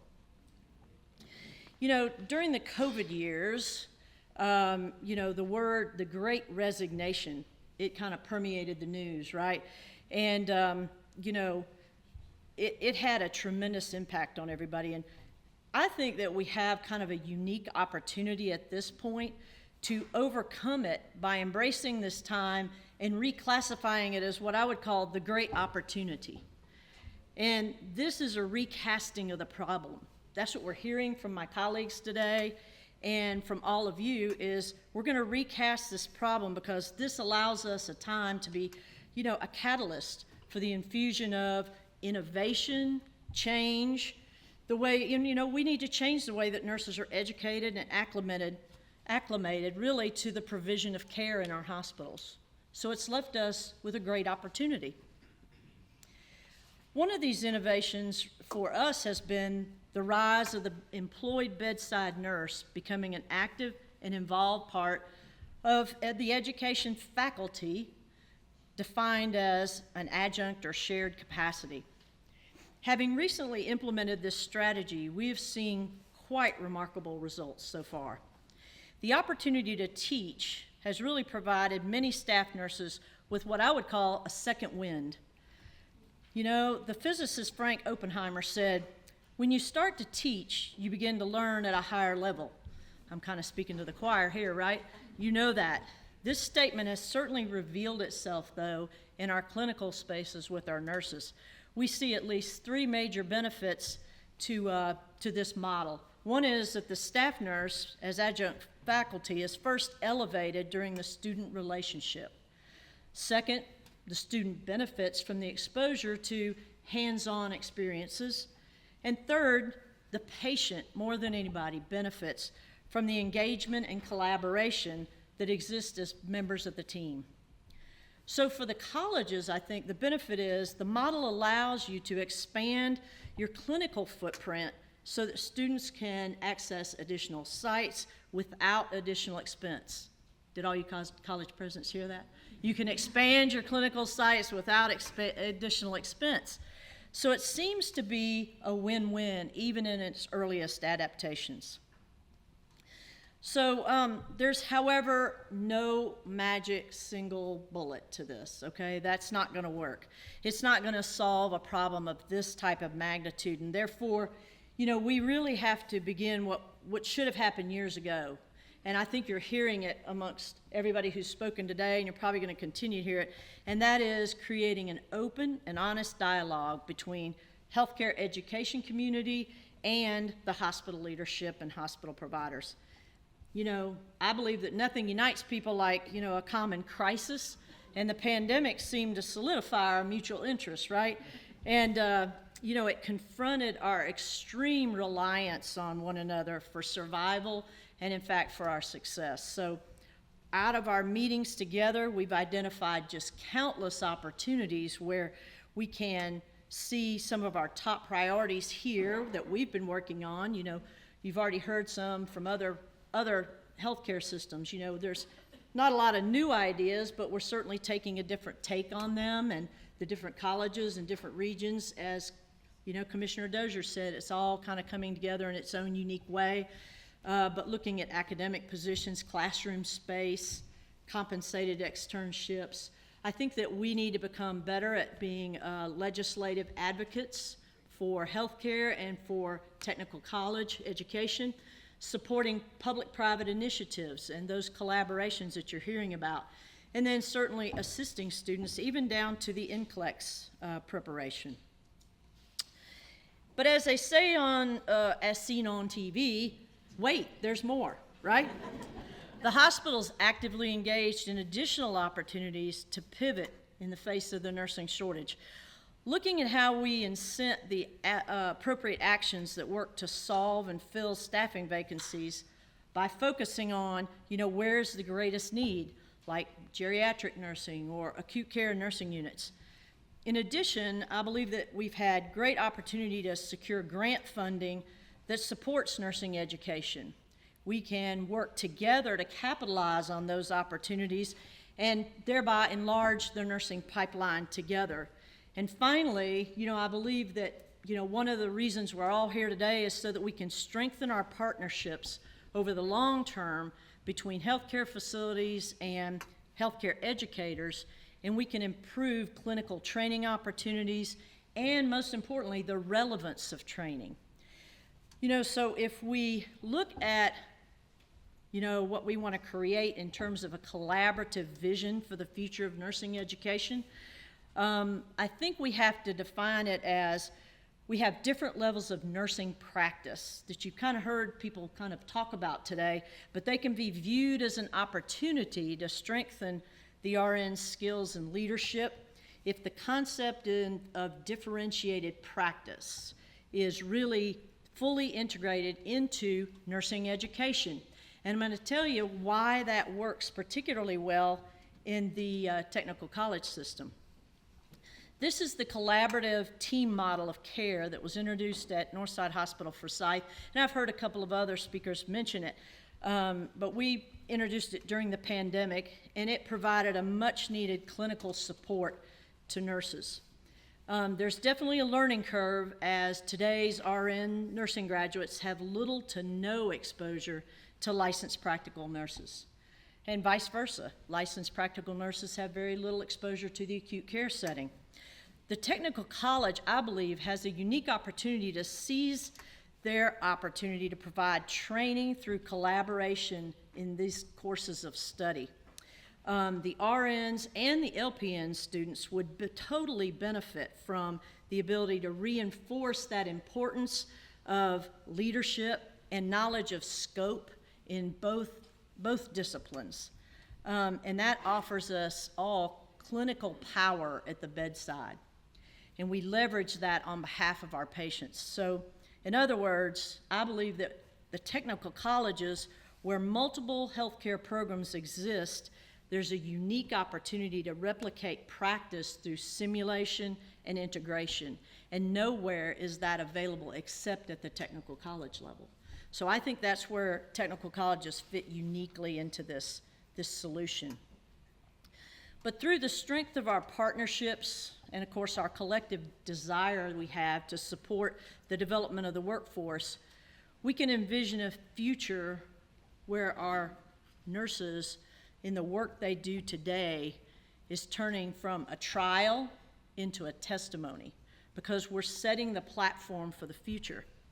The power of what we consider to be the power of teamwork, We say at Northside Hospital Forsyth, teamwork makes the dream work, and I think it does. We're seeing it some happen already with our collaborations. So we've been tempted to allow our focus to become too narrow as we draw back to look beyond the immediate future. We're doubling our efforts to reach a younger population, much like you've heard some of the other speakers talk about, with the potential of healthcare providers through some of our high school efforts and other efforts at middle school. That's definitely a place to look, and we're not beyond looking at elementary schools, honestly. But I think that looking to these high schoolers and working with CTAE programs, looking at internships, healthcare clubs, healthcare explorers, we participate in all those programs as well as volunteers. So I think we can, definitely work with what we have, but more importantly, we can work in a collaborative environment. I personally spent 13 years proudly serving on the board of Lanier Technical College, and I came away from that experience with a profound sense of the positive workforce impact that Technical College System of Georgia really is making. And so I would say that we strongly believe that healthcare can and should be part of that momentum. And as such, we have to use our influence in order to endorse the programming that's being provided at the technical colleges. So, really and truly, our greatest opportunity is to be an advocate to mainstream technical college education as a viable and even preferable consideration for students seeking a healthcare career. So programs like the one we're participating in today really do, remind us of the significance of the Technical College System of Georgia. And it's certainly my pleasure to be here today and to be representing Northside and to be representing the nursing programs that we all collaborate on. I'm looking forward to hearing all the rest of the presentations and hearing all the great ideas that some of you have. Thank you. All right, so for you baseball people in the room, I'm either batting 7th or 8th, which means y'all need me for the defense, not the offense. I joke about that, but really, most of my presentation has been given, so I'm going to be a little off the cuff here. But the baseball reference, I think, is critical, because my task, as I took it, is to inform you. You guys are in the business of creating a top shelf workforce, okay? And this is a critical industry, as you all know. We wouldn't be here today, and Commissioner, thank you for getting it on the agenda. That's your job. So I took my task as informing you is where are we as a critical industry? And it's already been covered beautifully where we are. I'll hit some stats that maybe haven't been covered, but you need to know, when I joke about baseball and defense, there's a saying in baseball, strong up the middle, right? Catcher, pitcher, first, second base, shortstop, center field. Your healthcare industry in this country and in this state is still strong, but is not as strong up the middle as it has once been. And most of those challenges have nothing to do with people in this room, okay? We have our own industry issues, just like you do. But there are things we can do together, we've done together, and we'll continue to do together. So I want to go through a couple of things here. A little bit about us. We are South American. We're Sorry.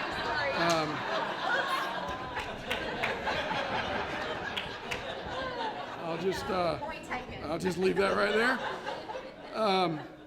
So some of this has been mentioned, but the shortages, absolutely. I would have been here crying in my beer in 2019. Okay, we've seen this coming. We knew it was going to come. COVID has brought some good things in technology in our industry. The worst thing it has brought is the reason we're here today, and that is the shortage of many specialties, nursing being obviously the biggest one. But I want to give a little more detail about where the health system is, and I don't want to be doom and gloom. So we will end it with some positive partnerships that we have going on in Houston County.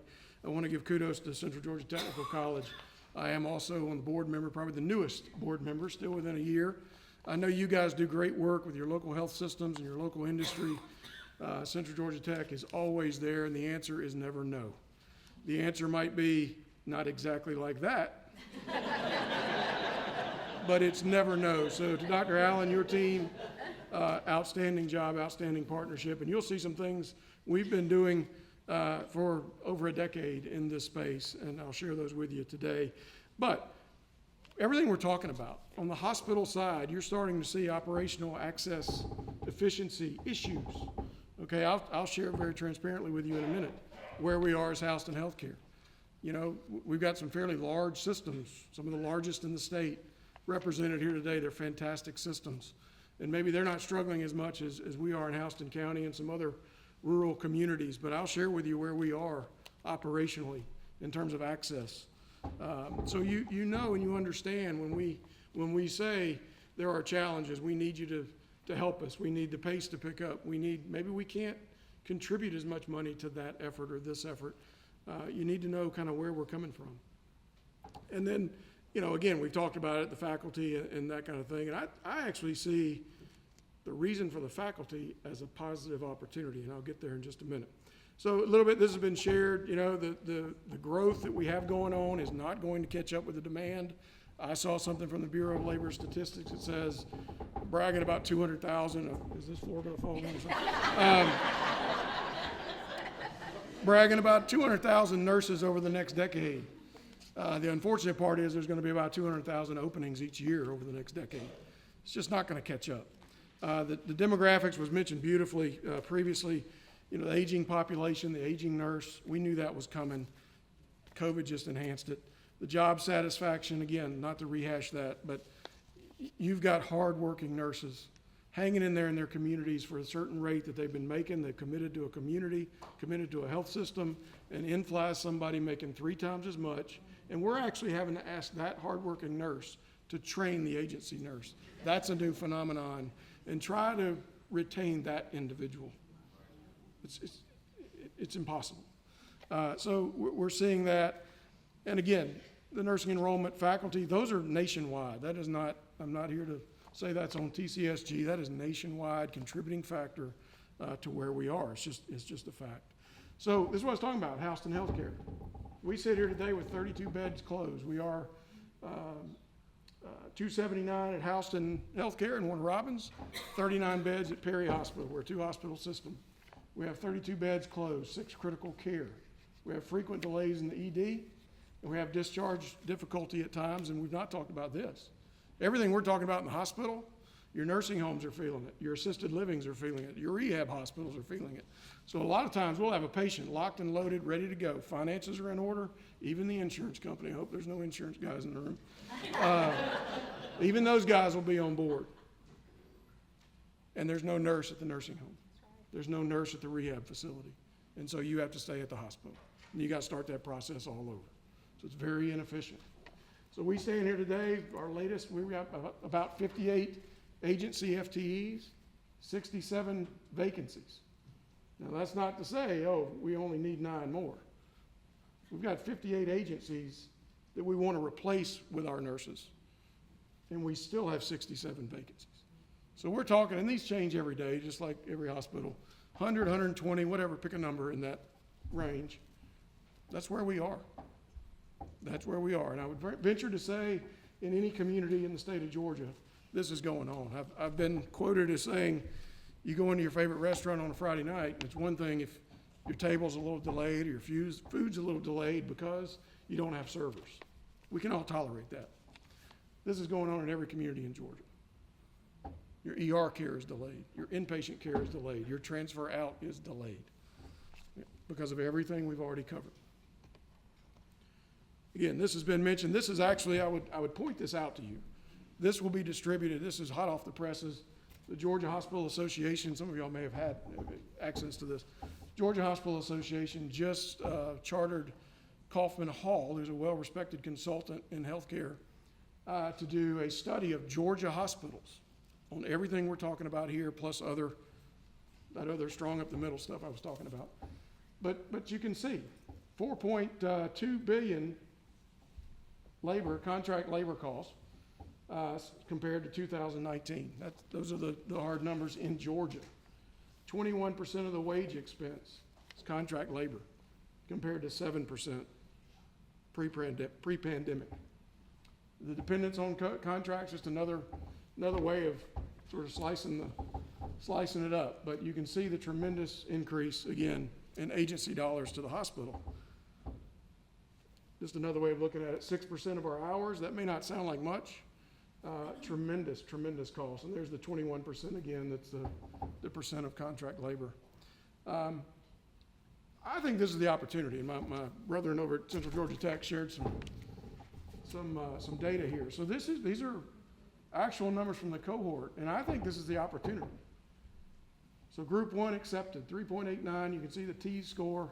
I do have an education degree. I'm not an educator, so I'm not going to pretend to go deep into T's, but 58 is considered proficient. Look at the students. Warner Robins spring cohort, 120 students denied, and by every indicator, qualified. Milledgeville, same thing. Numbers, you got 80, by all indication, qualified. You keeping count? That's 200. LPN, you know, the last group, maybe, but we'll count them. That's 120. Okay? You see the big numbers that we're turning away. Again, I'm not here to, this is nationwide, as I've said previously. That's the positive.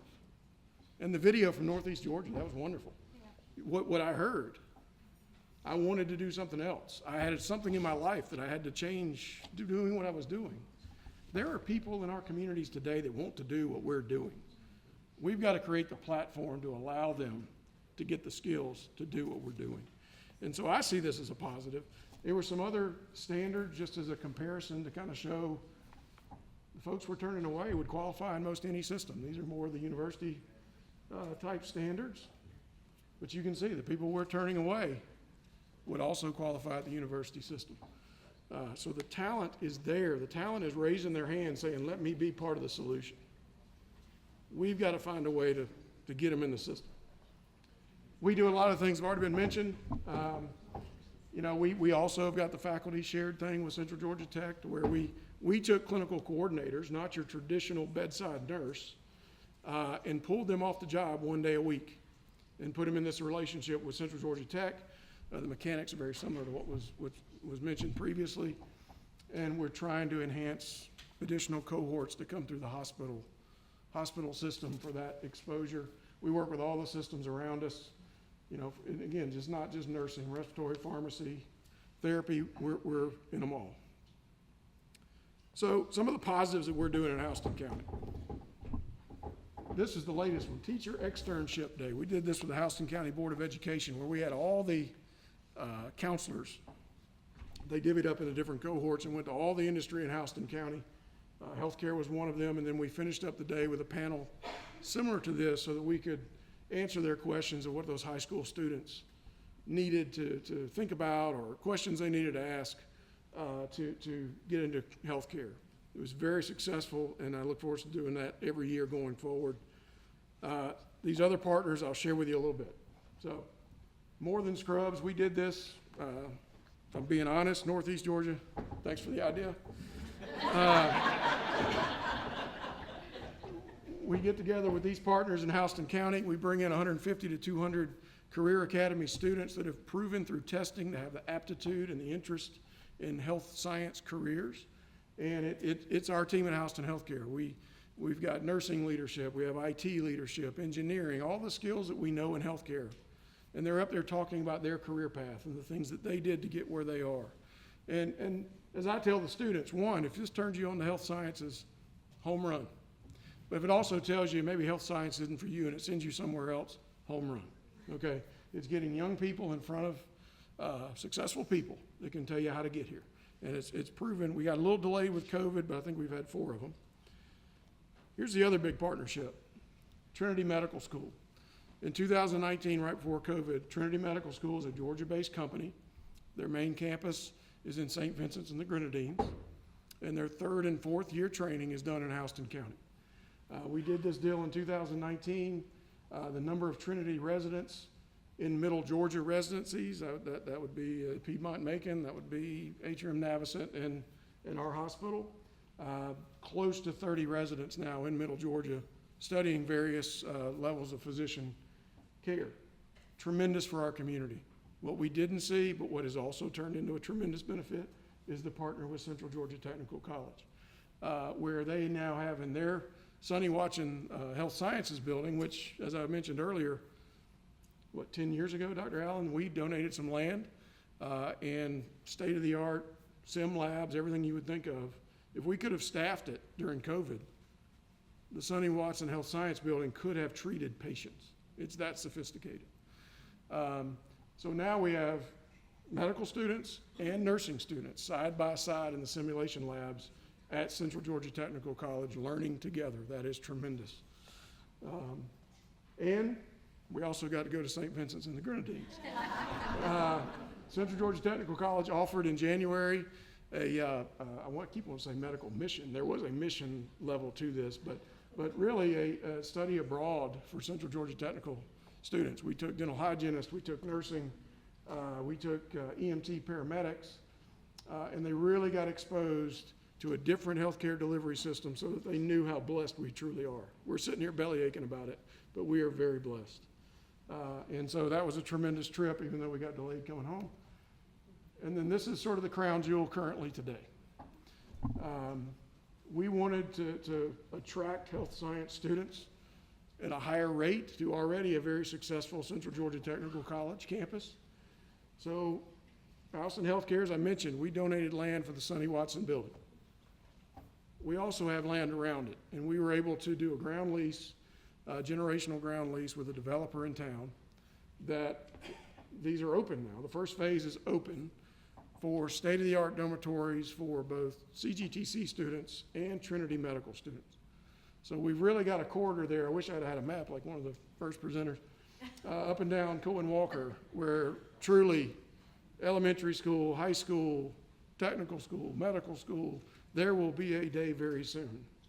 You can go from dual enrollment to being a doctor at St. Vincent's and the Grenadines and come back to Houston County and be a physician. We are this close, this close. And these dorms are a part of it. When they're fully built out, I think, 300-400 units. So this right now is the current kind of crown jewel we've got going on in the county. But again, I appreciate y'all's support. I appreciate you putting this on the agenda, Commissioner, but we've got to find, and this is where my heart and mind is now on all this workforce development, we've got to find additional funding sources, and I'll end with this. I know you gave me 5 minutes. Just listen to what you're hearing. 140 million. I think you said 70 million. Mine's 20 million. I'm much smaller than their systems. So when you hear me say 20, you might as well hear 140. Okay? And the others, I'm sure, have a similar number. Not sustainable. In that Georgia report for the GHA, you'll see most hospitals in Georgia lost money in 2022. The biggest risk for us all these beautiful programs, a lot of it is off the hospital's back. We're in it for the long haul. I don't mean to, this is not, we're bailing out. We're in it for the long haul, and I know you are too. But how many programs in our TCSG are funded by hospitals? And again, we are not as strong up the middle as we once were. That's a risk. We're with you. We're there. We're checkbooks open. And one last thing, I know. I'll give the state a little blessing on this. They've created this program called Georgia Strong. So if you provide medical education, a residency program, it qualified you for a different funding source. It's actually being implemented right now. I mean, checks are kind of being cut right now. Significant dollars for access and education. It's very tempting as a hospital to just say, put that on that bottom line, because we're hurting. We're not. We're going to take some of that money and do what it's intended to do. And we're going to work with Central Georgia Tech, and we're going to work with our other higher education partners, and we're going to enhance even more of this. But there's a risk to being strong up the middle. So, thank you. Good afternoon, everybody.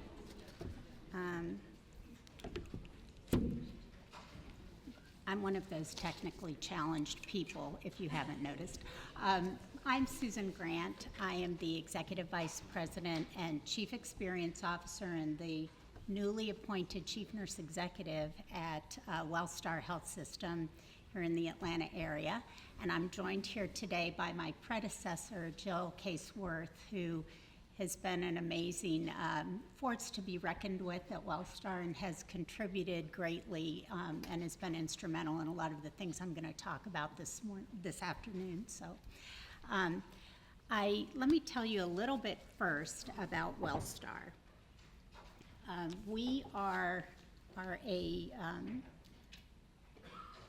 community-based health system. We include 8 hospitals, 5 health parks.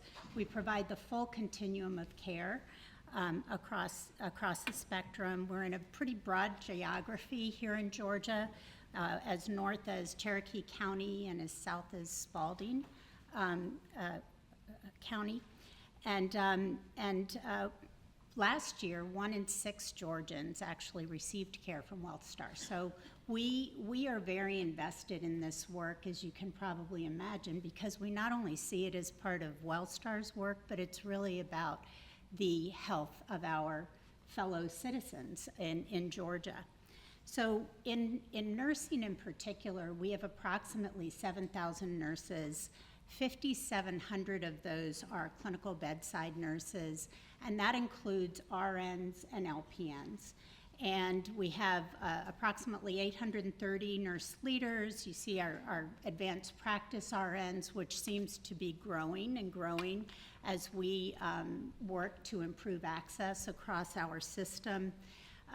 We have a diverse workforce, 42% non-Caucasian, and we have 90% female, 10% male, and that percentage is growing as we focus on creating a more diverse workforce. And approximately 73% of our nurses are bachelor's prepared or higher. And I think we've heard this from my colleagues, and I have to say, one of the things as I was sitting listening to everybody speak, at first every day, and I think you all can probably relate to this, there's not a day that goes by that we don't worry about workforce. Every single day, and it's a major stressor for our leaders, for our folks who are providing direct care, and sometimes it can be doom and gloom. And I found myself sitting there listening to everybody, and I got excited, and I felt hopeful, and I feel hopeful because I think about the passion that has been shared with our panelists, through our panelists, and the engagement in this room. And I thought, I really am feeling hopeful for Georgia that we all are this engaged and excited and invested in really creating the workforce of the future. And so we've talked about this, you've heard this from my other colleagues around the fight for talent is like nothing we've ever seen. I've been a nurse for 40 years or more, and I've never seen anything like this. I've been a chief nurse for over 28 years, and it has been an environment that we haven't seen before, and I think we'd all agree on that. But with that, I think that as we work with our students, with our current workforce, I'd be remiss if I didn't say as a chief experience officer that as we build these programs and partnerships, that it is all about relationships. It's about relationships with the schools and the health systems, but it's also relationships with the individuals that we are moving forward in these pipelines and identifying who, and supporting as they go forward, because that directly impacts the care that we all receive as patients and consumers. And so while this has been a really challenging time, I think it's created, the silver lining has been and is that it provides a burning platform for us to change and to meet those demands that have not been met traditionally in the past. So just some more data. When you look at the state of Georgia and the University System of Georgia, from 2020 to 2022, there have been approximately 755 student slots added to the programs in the state, but we all know that that is not enough. and that we need to continue to work on creating that, that workforce to meet the needs of our populations. Wellstar's been actively involved in this, and I took the approach that some of my colleagues did.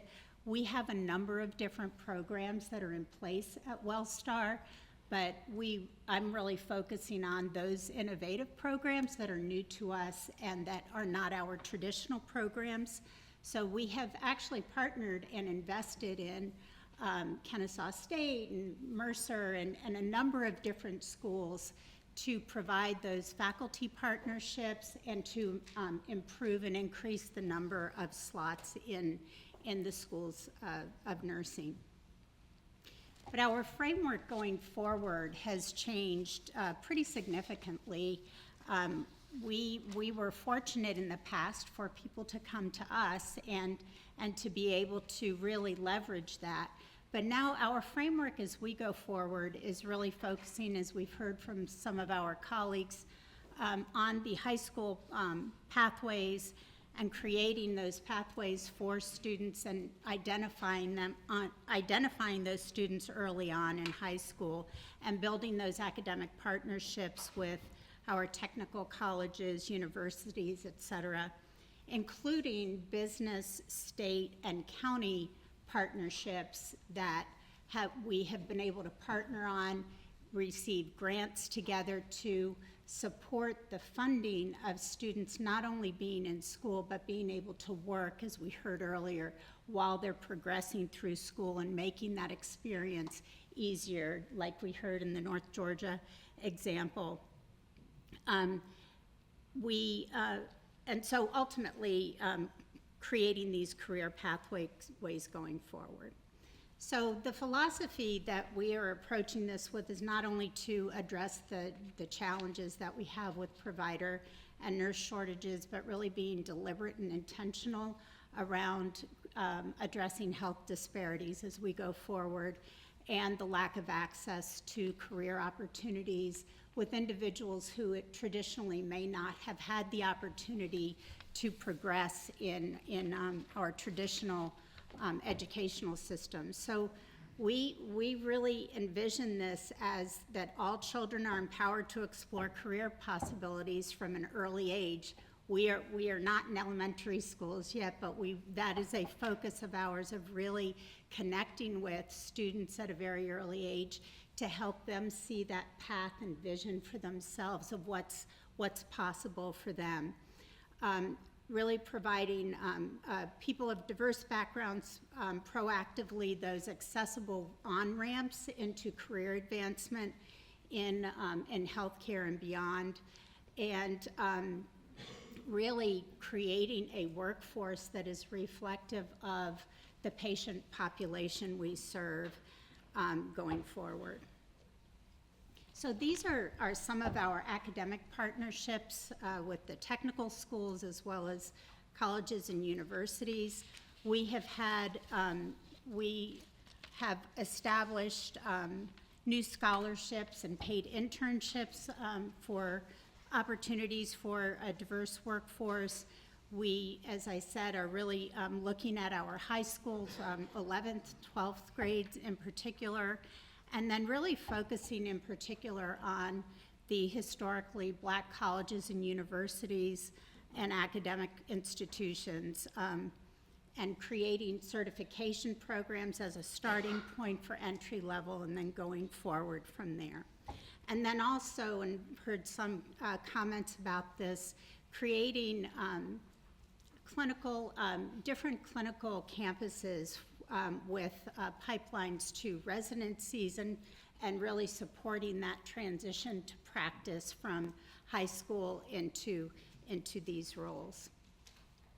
One of the programs I wanted to highlight is our certified nursing assistant. Oh my, 5 minutes already. Okay, now I get it. But our certified nursing assistant program, this is something we're really proud of, and it has been very, very effective. It actually, and it's a real credit, I think, to the technical colleges that we've had a partnership. In 2020, we were able to launch this program in the midst of the pandemic, in the height of the pandemic, to bring in nursing assistants, a certification program. Our technical college partners helped us to accelerate that program to bring folks in.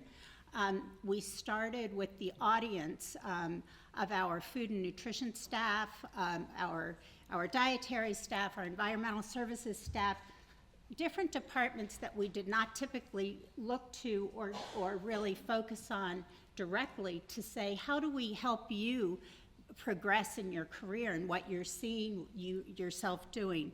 So we have our technical college partners here on this slide as well, but I just wanted to highlight this because what we saw, and it goes back to that experience, and really kind of locking arms with these individuals and investing in the future and helping them and supporting them and getting to where they wanted to be. We've actually seen the national average of CNA turnover is about 50% or higher. We actually have experienced a lot less, well under 30%. So very positive impact. And then this just gives you an idea of how we've actually aligned these specific programs and individuals depending on where they are entering into our workforce with the specific programs and colleges who are our partners as we go forward. So we start at the entry level here on the left side of the slide with our techs, our care partners, et cetera, and where we identify those folks, and from high school and going forward to the ADN level, our LPN program, and then BSN, and then all the way to advanced degrees. So these are programs that we are focusing on to allow people and support them in really envisioning their path forward and their possibilities. So with that, I will end, knowing that I'm probably out of my 5 minutes now, and just say, this is something we're very excited about and passionate about as well, and looking forward to continuing to learn from others. So thank you. Well, good afternoon. I don't know if it's great to be last, but here we are. Thank you for the invitation to be here today. For those of you who, I know many of you in the audience that have worked with you, and so I don't know how much you know about the Georgia Center for Nursing Excellence, which is a nonprofit, and one of my board members is here today, Carolyn Booker from Northside. I've been in, I hate to say this too, I've been in nursing for over 40 years, and I've worked in throughout the metro area in a variety of hospitals, and that was a large part of my career. Then I had the opportunity to work in workforce development at the Georgia Hospital Association for 6 years. And during that period of time, I got very involved in workforce development and worked across industries, in the high demand industries, and learned a tremendous amount from the other subject matter experts that I was working with, and looked at how can we apply some of those things to healthcare. So I'm going to share a variety of things, and hopefully you're going to learn some things a little bit differently, because we're not just competing among ourselves, we're competing with the global workforce. So this afternoon, the other day I was talking to a colleague, and I said, she was listening, and we were talking about workforce challenges in general. She's in a totally different field. And she said, my goodness, what would we do if we didn't have nurses? And she said, do you know that most of the general public doesn't really know there's a healthcare and nursing shortage? And that's very true. I hope many of you recognize that, because if you go out there and talk to your colleagues in different areas and different people, if you're not exposed to healthcare or being in a hospital or being near any of that, you really don't know that there is a huge shortage. So the world has changed, and we have a tremendous opportunity. As many of you have said today, there's a lot of opportunity. There is a lot of hope. And I hope through some of this, there'll be some suggestions and some things that we can do together. We are a nonprofit, and we're here because of in my career, I've had the challenges of the peaks and the valleys with the healthcare workforce shortage, in particular nursing, and worrying every day that we've had enough staff to take care of those patients the way they should be taken care of. And I've had the opportunity to develop this organization that is building the infrastructure and the capacity to help you.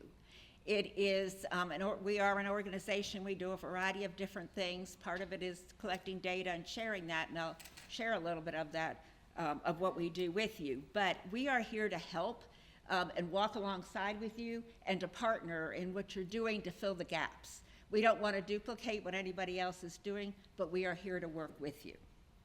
So, all right, I gotta find the arrow. So think again. What's interesting about that slide? The stop sign is green. So Adam Grant wrote a book recently that I read, Think Again. And one of our opportunities is to rethink and change the way we think. Our assumptions, our habits, and sometimes our instincts get in the way of having an open mind. And so we have to step back and really think differently. And he puts that out there. He says you should always be a lifelong learner and present information like you're right, but listen like you're wrong, so that you can learn from others, you can learn from other industries, and think about what we can do differently that we might not have thought about before. So we need a telescope to see the world, a microscope to break it down, and a snapshot of the immediate issues, and a lap series to see the future. So we really have to see things from a variety of perspectives to really change how we're thinking. So I'm going to share with you some data. And the data, some of it is nursing, some of it is from Georgia, and some of it is more global, because I really want you to have a perspective of what we're competing with and what's going on out there. So, as you all know, and have experienced, many of you probably, in the 1990s, we had the RN stagnated. We had issues with getting people into training and then entering the workforce. In the 2000s, the millennials came into the workforce and they started entering nursing and began to reverse those trends. And in 2020, we again had a major impact on the RN supply when we really began to see nurses either leaving the workforce, going and traveling, doing a variety of different things. And in 2021, we had 100,000 nurses leave nursing. And it's predicted by the National Council of State Boards that by 2027, we will have 800,000 nurses leaving nursing in addition to that 100,000. And one of those challenges is 4% of those nurses are younger than the age of 35, which is our ongoing workforce, and 0.5%, 35 to 49, only a small percent is greater than 50. But the largest percent of people that have left nursing have left hospitals, hospital work. And that, that's something all of you are feeling. And in the state of Georgia, 60% of our nurses work in hospitals. So that's a large group of nurses. So everybody is competing for talent, not just healthcare, but if you look across the state of Georgia, we are bringing new businesses in our state every day. So people have lots of opportunities for where they can work. One of the risks is people are getting burned out in the healthcare field. It's hard work. Yes, it's great work. I love the profession I've been in. I wouldn't have stayed in it that long. And I had a wonderful career. And I want us to see others be able to do that. But we also can be our own worst enemy if we're not really investing and looking at the work that nurses are doing. We've already talked about some of the demographics, but we have a 17% vacancy rate, and the turnover rate goes from 8 to 40% of nurses turning over. And in 2021, 42% of nurses started a new role. So nurses have become much more mobile. Many employer opportunities, not even within healthcare, those employer opportunities to go to a lesser acute, a better schedule, a different type of work environment, maybe not weekends. So we're challenged, especially in hospitals, to really change the way that we're presenting the work. Complexity and inefficiency in healthcare, it's a very complex business, and we have to figure out how to make it less complex and easier to do the work. And we've heard some great examples today of what our hospitals are doing to work on some of those things. A demanding workload and schedule, and we have to be flexible. You know, now there's that gig economy, and there are hospitals now doing the gig contracts because some of our workforce doesn't want to have a long-term career with one facility.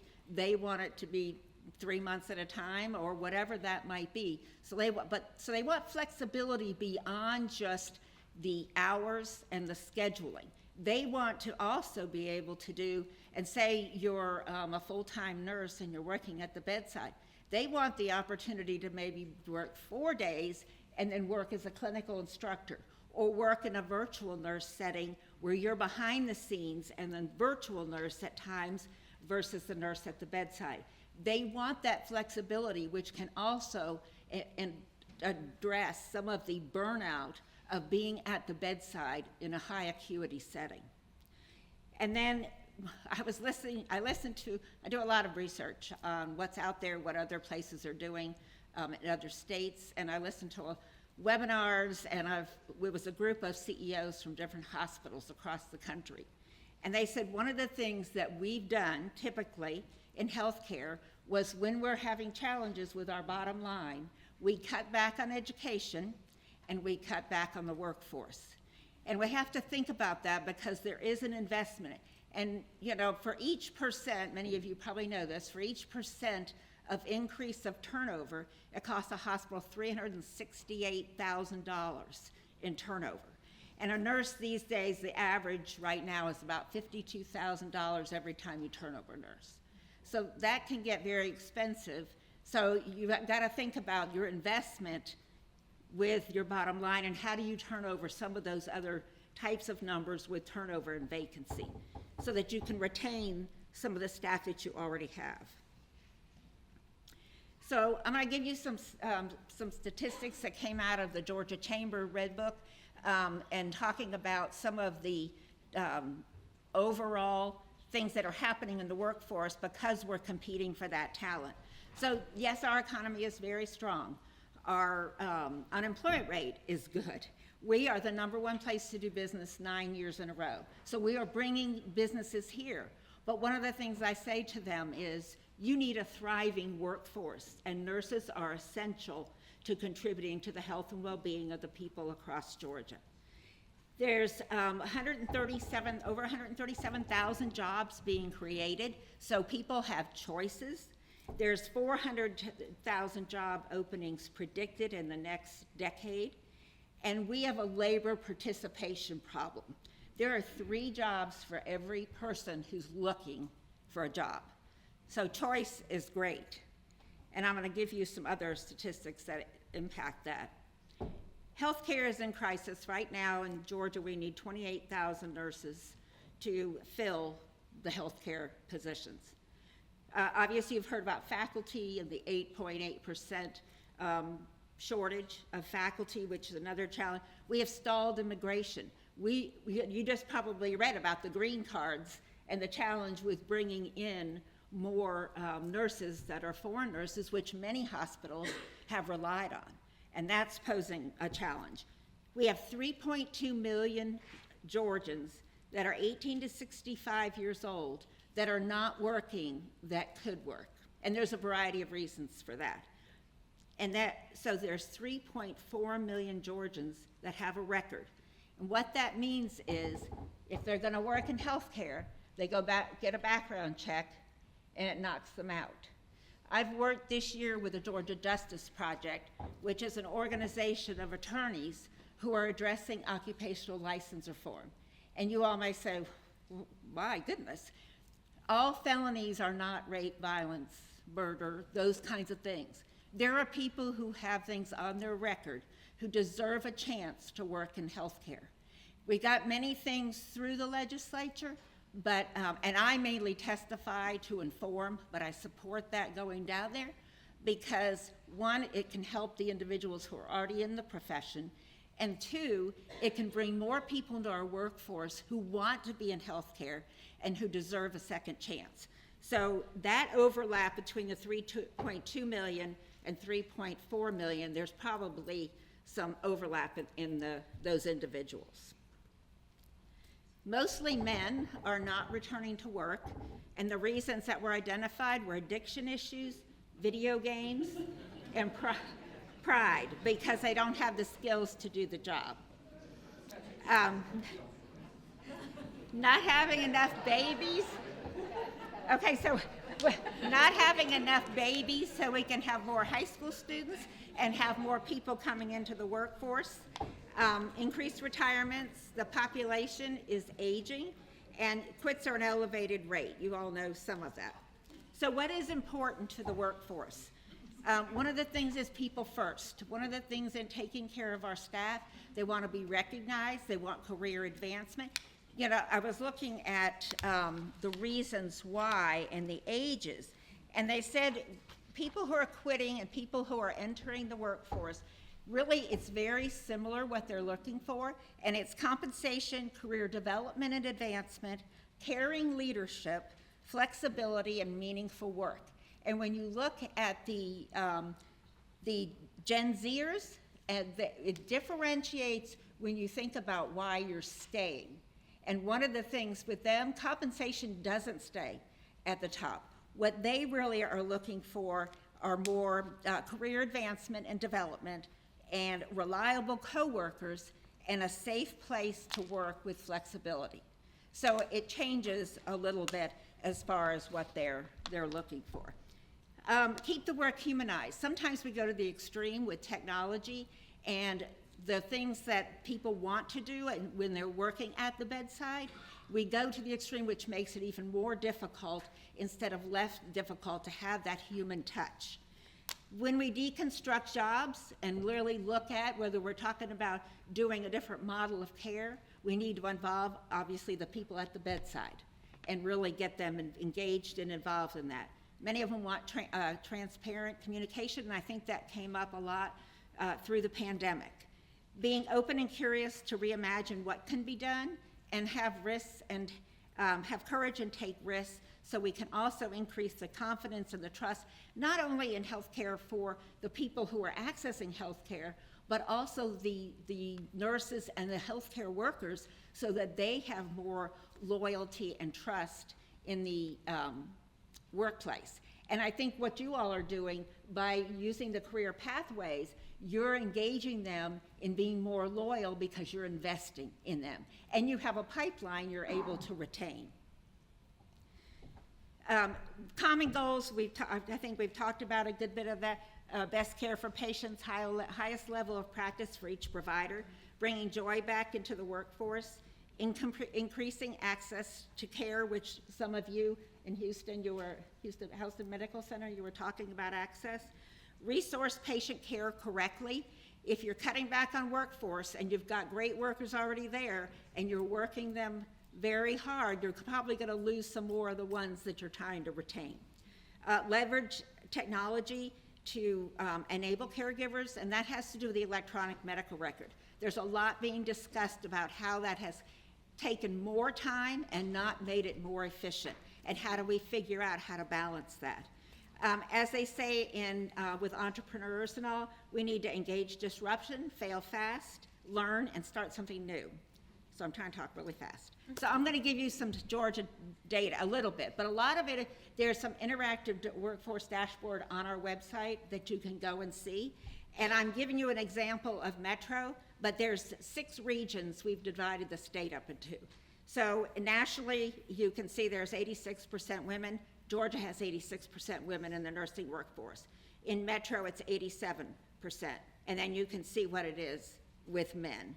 And this, what we do differently than the Georgia Board of Nursing. So the Georgia Board of Nursing looks at licensure, the surveys that go along with each individual nurse and their licensure. What we look at are nurses that are employed in the state of Georgia in a position that requires a license, a nursing license. So that's the difference. They're looking at all nurses, could be retired, could have a license here and work in another state. We're looking at who is working as a nurse in the state of Georgia. You can see here what the percentages are of breakdown of ages in Georgia and in the metro area. And for each region, you can see what those calculations are. So there are 141,000. So for 2019 and 20, that's the last licensure data that's posted. The 21 and 22 is available, but it's not posted yet. So there's 141,000 nurses licensed, and we have employed 101,000.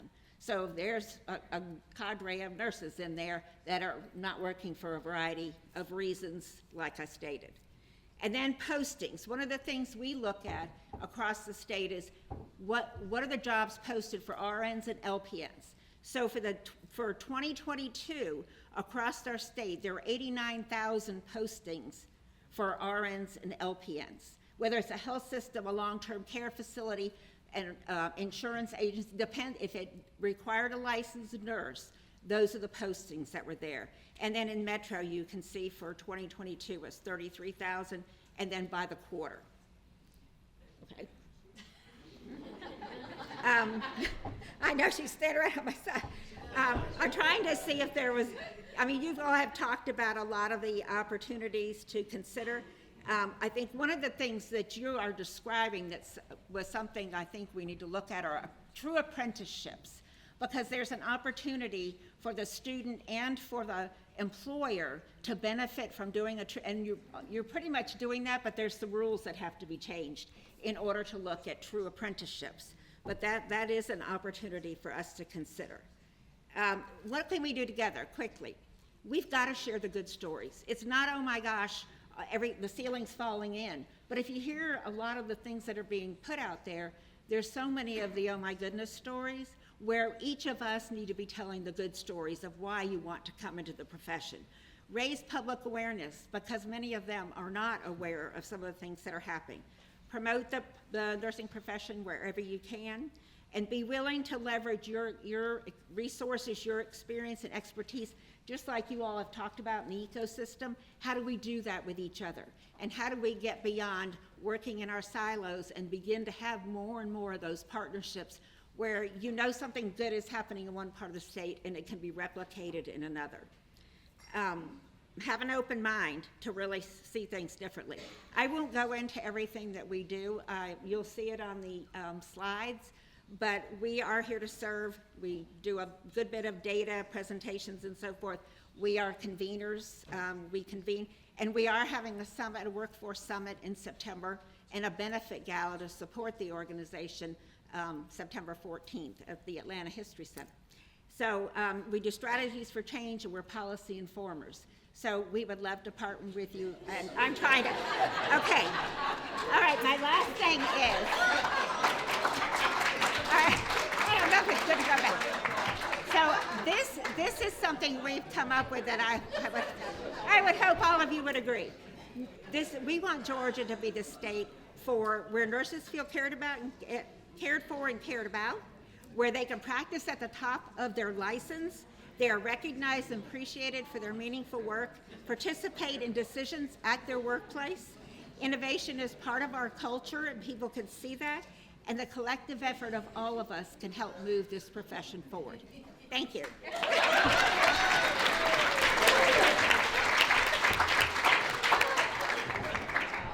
Nothing like running the presenter off the stage, huh? First of all, I want everyone to give an applause for these speakers today.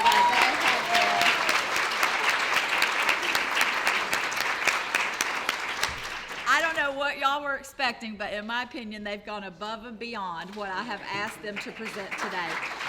So thank you very much. We do have a few minutes. I don't know if y'all are aware, we had the big dinner tonight where they announce all of our winners. So we do have a few minutes here. If there's some questions out there in the, oh, you were, okay. I want to first of all, I want to thank all of you who are into this for training. And when I say resources, I talk about money. I'm a former Metro legislator for 20 years. And one thing I learned the first day I was down there, the money is controlled by rural Georgia. Okay? It's that simple in our state. And I would suggest through your associations, you got GHA, you got Monty Beasley's organization, etc. You put together a 2-page memo, your statistics from Houston County, you had to turn down 180 kids or whatever the number was. You put that data together for these people and show them, because guess what? In rural Georgia particularly, the biggest employers are the school system and the hospital. And 2024 is a big year, it's a big election year, okay? In big election years, they want to treat people right who vote for them. This is a big opportunity for you. They don't understand this stuff, I'm telling you right now. They get hit from all sides on various issues. We went through it this year with commercial drivers and showed them how we lose money when we train these drivers. Well, guess what? They increased what we pay them in the grant program now for that. If you all can communicate that message, okay? Pictures are nice for legislators, but front or back pages, not real long, not 20 pages, not 50 slides. Keep it simple, stupid. We're legislators, and go for the money. That's what we're talking about here. Nobody's communicating. You guys are busting your pumps in order to do this what you can in your system. Whether it's $20 million, $140 million, and you're doing a great job. But you can't do it alone. But you put money in the game. And you could say, we put money in the game. Now, state of Georgia, with $30 million in your budget, you put some money in the game for us to train these people. I heard 8,000 nurses. Okay? That's what I heard this day. Whatever it is, you go in that hospital, you want a nurse taking care of you. Thank you all for your time.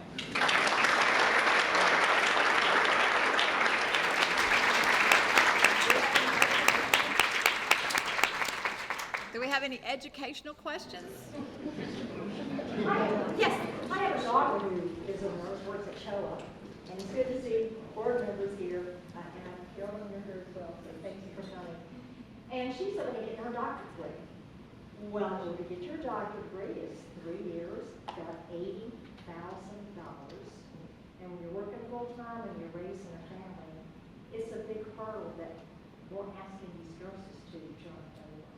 So is anything being done to look at that particular hurdle so that you have advanced registered nurses on the front line? And number 2, what about disruptive technologies that are available today? One that we brought to our leadership conference last year was Moxie, the assistant nursing robotics. And Moxie can actually replace 1 or 2 staff members, not a nurse, but a non-patient facing individual that can operate an elevator, can go to the lab for you, can go pull out supplies for you, and that's made by intelligent robots. And I think there is 1 or 2 hospitals in South Georgia that is looking at installing. So I think we got 2 questions here, so I think we have. So I'll answer the Moxie question, then I'll pass the mic. So we are looking for grant funding for that. We're doing a lot of innovative things. So yes, we are pursuing that. One of the things that we are really doing well is virtual nursing. And so we did that with an iPad on a rolling stand, and we piloted on a floor, had wild success, and now we've duplicated it throughout our hospital, and we're kind of talking about that all over the state too. And I could go into more about that, but it's impacting quality, it's impacting patient safety, RN satisfaction, huge, really early results, and it truly is an iPad that is like taped around the hole when it goes. So there's that. And I would say the same thing. We're going to more virtual nursing rather than the robot at this time. But that doesn't mean we're not looking at it. The other thing I would say is one of the things that we are looking at is the clinical nurse specialist role, which is also a doctorate role. We had a budget. We thought that was going to be, we had a budget to hire 8 this year, and we could only find 1. And so we have actually started a scholar program where we're taking some of our nurses, and we're going to, unfortunately it's in Alabama, is where we found the school. We tried to do it here in Georgia. We we were putting it up too quickly. But we will have going forward in the fall, we will actually be paying for the clinical nurse specialist to get this role. So I think it depends on what the role is. We feel like having this clinical nurse specialist are going to really increase the care that's given at the bedside. It's a higher level of education, and we think that's going to happen. So I think it's going to depend on the doctorate program and what the needs of the organization is. I don't know if anybody else wants to answer. We're using virtual nursing as well, but the other thing that we're doing, and it's really about, when I was talking about experience, it's about helping people be successful in what they're trying to accomplish every day. I think a lot of the burnout has to do with the frustration every single day of the cumbersome systems we have. And so we're actually using predictive analytics. And one example is around meeting patients' expectations and needs, where we're able to track their comments and their issues that they may have had in a previous visit in the physician's offices or in the hospital, so that if I'm the nurse and I go in and I see that Ms. Smith is here today and she's been here the last 3 times over the last 6 months, that I'll be able to identify exactly what's going on and what her experience was to make that connection with her so she knows that I know her. And it really changes, I think, the way our nursing staff feel about whether or not they've really done what they set out to do. And then just the other one on the clinical nurse specialist and clinical nurse leader roles, those are areas where there are fewer and fewer programs out there, and so the partnerships for those roles in particular are critical, but we actually are using both models and have created pathways for our nurses to be able to get to that place at master's and doctoral level with the tuition support, but also a work commitment, of course. Right? I'm sure we may have some more questions out in our audience, but we are going to save those to our roundtables, which is where we want to continue these discussions. We wanted everyone to hear what our great partners across the state already have in place and come up with some different ideas that you can use actually in your individual communities. So Southern Regional will host our first community roundtable on July the 11th at their Tifton campus. Chattahoochee Technical College will host one on July 25th. Athens Technical College will host one on August the 1st. And Ogeechee Fall Technical College at their Dublin campus will hold one on August 8th. We do have y'all divided out into districts, so you will be getting invitations soon to the area that you're invited to so that we can work within those districts. Also at those roundtables, we would like you to bring some ideas of what might be a nice healthcare quick start style program that you think some of your hospitals in your area be reaching out to them, so we can have some discussion at that as well at your roundtables, as we do hope that is signed off by legislation to have employees in place to help us with that at that day. And so again, I want to say thank you to the panel. Y'all did a fantastic job.